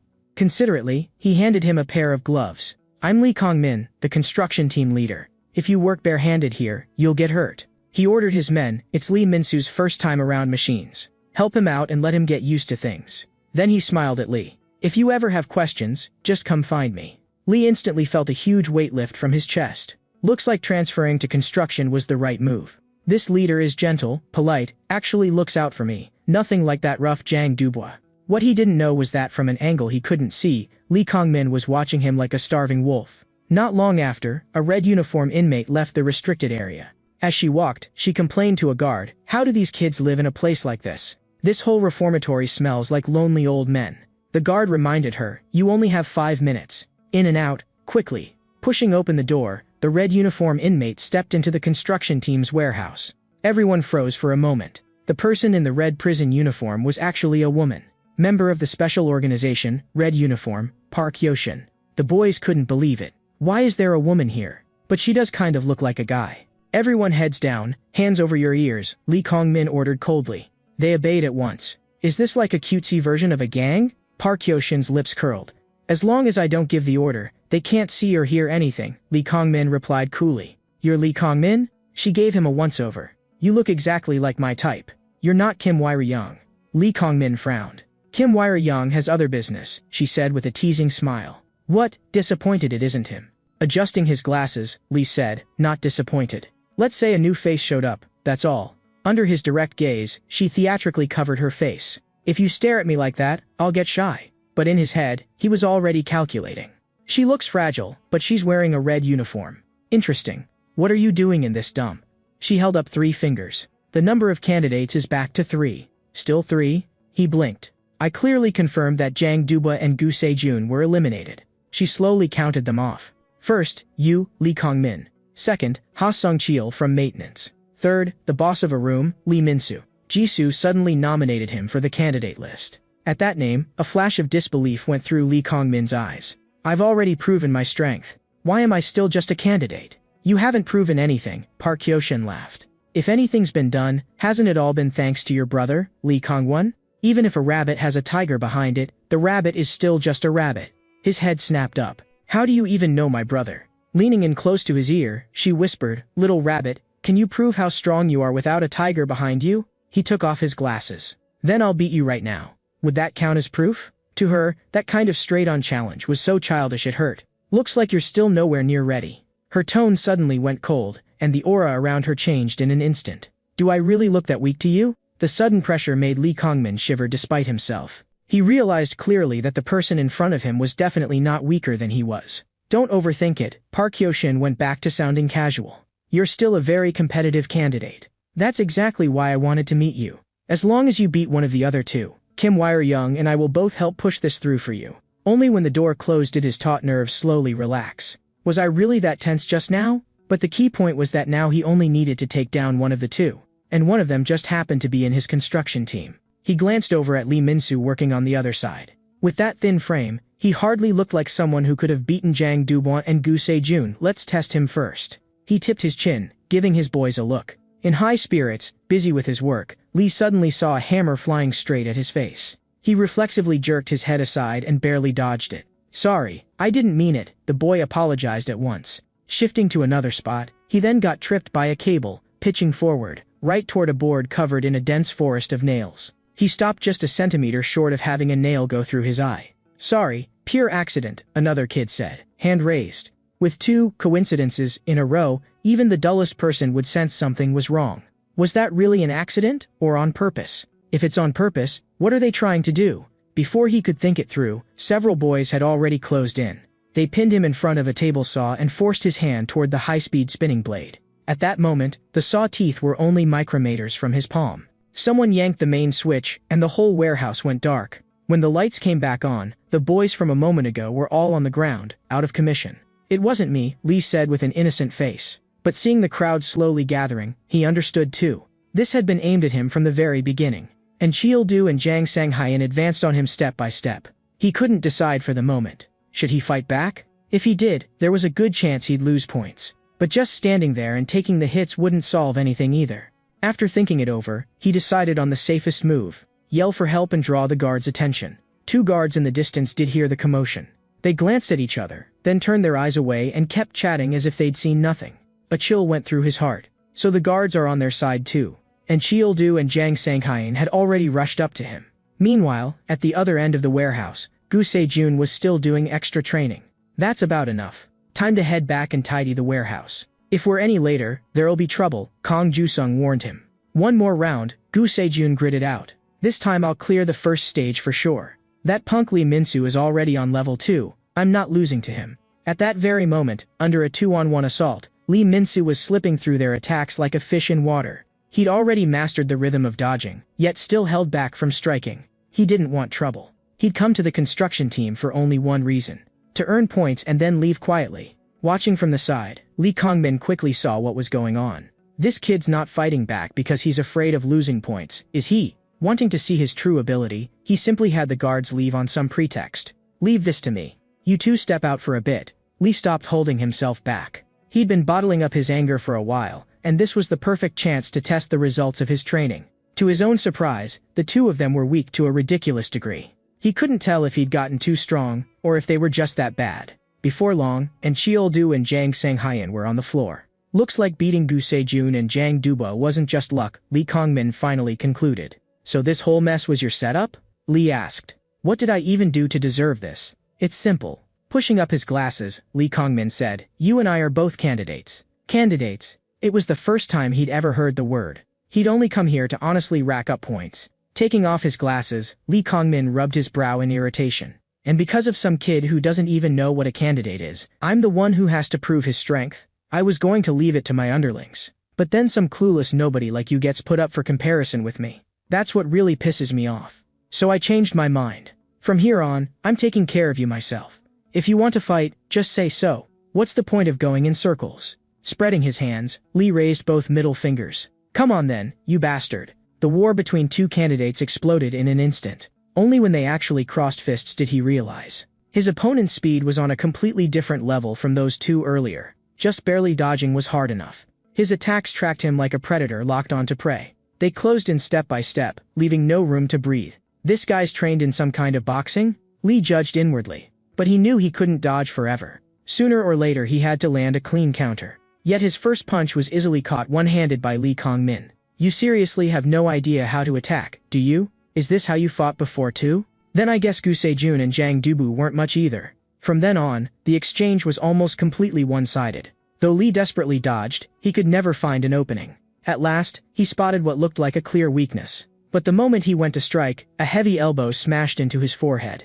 With real experts, their openings were often just bait. In the next dozen moves, he found another gap at his opponent's chest. Just as he moved to rush in, he took a side kick straight to the face. Using his raised guard as a foothold, Lee Kongmin stepped up, his whole body lifting off the ground. He drove a knee directly toward Lee's face. "This is it," was the only thought that flashed through his mind. Then a hand appeared in front of him, firmly blocking the incoming knee. Arriving at the last possible second, Kong Jusung grabbed and held Lee Kongmin's leg. "That's enough," his voice was icy. "If you keep going, I'll throw both of you into solitary." A jolt ran through Lee Kongmin. He hadn't noticed at all when the man had entered. And judging by the uniform, he wasn't even a construction team guard. "Any objections?" Kong Jusung's gaze was like a blade. "And where were the other guards? Did they deliberately clear the place so you could have a brawl?" The two guards hurriedly changed their tune. "We stepped out for a smoke and didn't see anything." Then Kong Jusung took Lee Min-soo and walked out of the warehouse. Left behind, Lee Kongmin cursed inwardly.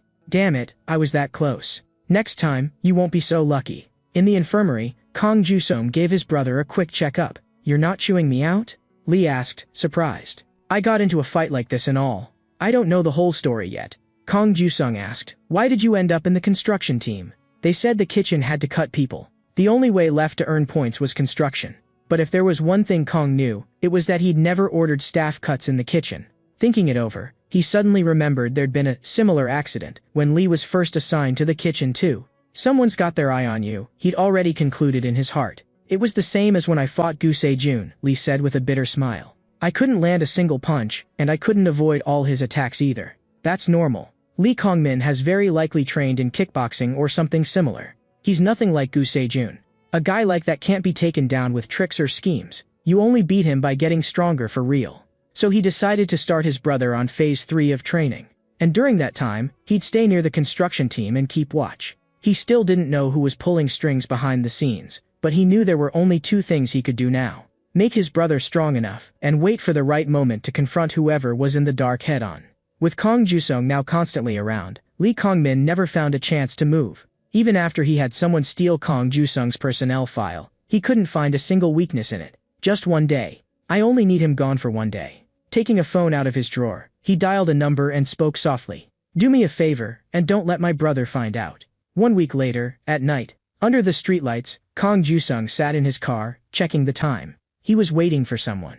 Before long, a familiar figure appeared in his headlights. Brushing back her hair, Gu Se-min looked a bit apologetic. "Sorry, I'm late." "It's fine," he said with a smile. "I figured you would be. That's why I left 30 minutes late on purpose." Them walking side by side down the street was captured in full by a hidden camera. By tailing them, Lee Kongmin's men had finally found Sergeant Kane's weak point. After saying their goodbyes, as Gu Se-min walked away, a black sedan quietly pulled in behind her and followed all the way to an alley. The doors opened, and several of Lee Kongmin's boys stepped out. "Thanks for walking into the alley alone like this." Frowning at them, Gu Se-min asked, "Stalking me was bad enough, but bringing this many people, what are you trying to pull?" One of the boys spoke up. "Gu Se-min, you're coming with us." Shrugging, she indicated she was fine with that. "Sure, but put out your cigarette first. I'm trying to quit." Meanwhile, in the warden's office, the warden asked Officer Shin, "Anything new with Kong Jusung lately?" Officer Shin replied, "He seems a bit overly fixated on Lee Min-soo. Ever since I transferred Lee to the construction team, he hasn't looked right. He often shows up at the construction area on the dot. It looks like he's deliberately protecting Lee." The warden asked again, "Anything else?" After thinking for a moment, Officer Shin said, "He's also been asking me specifically about the special unit." The warden nodded. "The first reason I moved Lee Min-soo to the kitchen was to test Kong Jusung's reaction. That's why I had you go do volunteer work with him. Later, when I moved Lee to the construction team, yes, it was partly at the request of the special unit, but at the root of it, it was because Kong Jusung was too suspicious. In the entire facility, he's the only one barred from accessing the military network. Everything we know about him comes solely from those few documents. So I already commissioned an external agency to run a background check on him. The results will be out soon. Until then, you have only one task: keep watching him." Curious, Officer Shin asked, "I get monitoring Kong Jusung, but why are you and the special unit also so interested in Lee Min-soo?" The warden said blandly, "Because he looks very much like someone." Right then, in the bathroom, Lee Min-soo was washing up, completely unaware that a far bigger trap was quietly closing in on him. 2 full weeks had passed since his fight with Lee Kongmin. He'd been training all this time, but he still didn't feel certain of victory. Because he knew people like Lee Kong-min were monsters you could only defeat with pure, raw strength. And to do that, he at least had to get through phase 3 of training. Just then, Whitehair heard someone call him and casually tossed a bar of soap over. His hand slipped, and the soap flew straight toward the unsuspecting back of Wang Hyuk. But just before it hit, it was as if some danger sense triggered in Lee. He immediately reached out and intercepted it. Then he frowned and warned, "Throw it properly. Quit dropping the soap all the time." Whitehair froze, utterly stunned. He had no idea how Lee, with his back turned, had known in advance. On top of that, Lee's body looked clearly stronger now than before. After washing up, Gu Seimin came over and asked, "Why didn't Officer Kong come today?" Lee answered, "I asked another guard. They said he suddenly took leave and told us to go organize the storage room for now." Just then, Ha Sung-cheol came looking for Lee, saying he wanted to talk alone. Lee blinked. "Isn't he also in construction? So he's probably the one who killed the power and saved me last time." Sighing, Ha said, "You still don't get how terrifying Lee Kong-min is." Then, right in front of Lee, he took off his pants. At first, Lee reflexively stepped back, having no idea what he was trying to do. But when he saw the horrific scar on the man's thigh, he began to realize something was wrong. Slowly, Ha Sung-cheol spoke. "I used to be Lee Kong-min's friend, and his underling. He was the gang boss controlling the Daehendong area. I used to work under him. But the one time I defied him, I ended up like this." Staring at Lee, he said, "If Lee Kong-min were only good at fighting, I wouldn't even bother stopping you. He's truly cruel. Anyone who dares cross him gets punished far worse than some normal beating. So I want you to stop going to the construction team. There's a good chance he'll cripple you and then have you sent out of the reformatory." After a moment's silence, Lee replied, "As long as the officer isn't there, I won't go." With his repeated assurances, Ha finally, reluctantly, half believed him. But in spite of what he said, Lee knew very well. If he wanted to carry out his and his brother's plan, he would have to fight again when the time came. At the same time, elsewhere, Lee Kong-min was on the phone, checking in with his boys. He ordered, "Once you've brought her to the hideout, contact Kong Ju-sung immediately. All you need to do is make sure he can't make it back to the reformatory today." One of the boys asked, "And after that, what do we do with the girl?" Lee answered carelessly, "Do whatever you want." At that, the boys got excited. "So we get to party again tonight." Tied up in the back seat, Gu Seimin's face clearly darkened when she heard that. This was completely different from what she'd expected. From that phone call alone, she could tell these men worked for someone in the reformatory named Lee Kong-min. And the only reason they'd grabbed her was to buy time by keeping Kong Ju-sung occupied. In reality, they'd already noticed someone tailing them since the day before. At the time, Kong had said, "Their target is either you or me." They could be the hidden dark force inside the reformatory, the real culprits who framed Lee Min-soo, or have something to do with the red uniform inmates. Gu had already staled herself to act as bait, but what worried Kong more was that she might actually be the target. Even so, she'd only shoved her motorcycle keys into his hand. "If they're after me, you'll come save me in time, right?" Now, a motorcycle was glued to the black sedan's taillights, refusing to let it go. At the same time, inside the reformatory, Ha Sung-cheol also approached Lee Kong-min. He got straight to the point. "Stop going after Lee Min-soo. I don't know why you've singled him out, but he really is just a kid trying to earn points." Expression calm, Lee said, "And why should I listen to you?" Gritting his teeth, Ha said, "Because I'm in the construction team too, but I'm not the underling you used to boss around. This time I'm asking you as your childhood friend." Back in elementary school, the two of them had been best friends. But after they graduated, Lee started taking over his brother's business, while Ha went to school and took care of his sick mother. As their lives drifted in completely different directions, they lost contact entirely. In high school, Ha got a license and began doing food deliveries. The owner of one restaurant, after hearing about his family situation, kindly lent him a motorcycle. With that bike, Ha could both deliver food and pay for his mother's medical bills. One day, he got an order sending him to an abandoned factory. That place was a gang hangout, and part of Lee Kong-min's turf. That was how they reunited in that gloomy factory. Lee asked him, "Want to make money the easy way? It's simple. Put a few cockroaches in the orders, then spam bad reviews under their listing. When they can't do business anymore and want the reviews deleted, they'll have to cough up the cash." Naive and inexperienced, Hao got pulled into the scheme. He earned the first decent money of his life and even felt secretly relieved. "If I keep this up a bit longer, I'll have enough for Mom's hospital bills." But before long, the restaurant owner they'd blackmailed suddenly died. Only then did Ha learn that the kind uncle who'd lent him that motorcycle was their victim. He realized he was the one who'd personally driven that uncle to his death. Crushed by guilt, he finally decided to confront Lee. He wanted them to turn themselves in together. But as soon as he said it, Lee grabbed him by the throat. If I wanted to turn myself in, I never would have gotten into this in the first place. I gave you a way to make money and now you're telling me to go confess? You know what I hate most? Traitors. With that, he picked up a sharp metal pen and drove it hard into Ha's thigh. Say crap like that again and I'll kill you. At that moment, the real mastermind, Lee Kongwon, arrived at the factory. He was the actual boss of the operation. He told his little brother, the game's up. The police will be here soon. You could have covered this before, but now there are too many victims, and someone's dead. Looking at Ha on the floor, Lee Kongmin said, perfect. We'll pin it all on him. But Kongwon shook his head. This isn't something we fix by throwing away one underling. So he decided that underage Lee Kongmin would also share responsibility. After that, the two of them were sent to the reformatory together. That was the last time we really talked, Ha said. Today is the first time we faced each other properly since. Scratching his head, Lee replied, looks like you came about Lee Minsu, but I actually had something similar in mind. I was going to ask you out to talk about him myself. After all, I've blocked Kong Ju-sung, but I have no direct way to contact Lee. Frowning, Ha asked, what are you getting at? The next second, he was slammed down onto the desk by Lee's boys. You know why I took on this pain-in-the-neck job as construction foreman? Because in the construction team, if someone gets hurt or crippled, nobody asks questions. And what I'm doing today is cutting off one of your fingers as a congratulatory gift for Lee Minsu. Meanwhile, Lee's boys had also reached the hideout, and just as instructed, they sent a message to Kong Ju-sung, ordering him to come here alone before midnight. What they didn't know was that Kong Ju-sung had already arrived.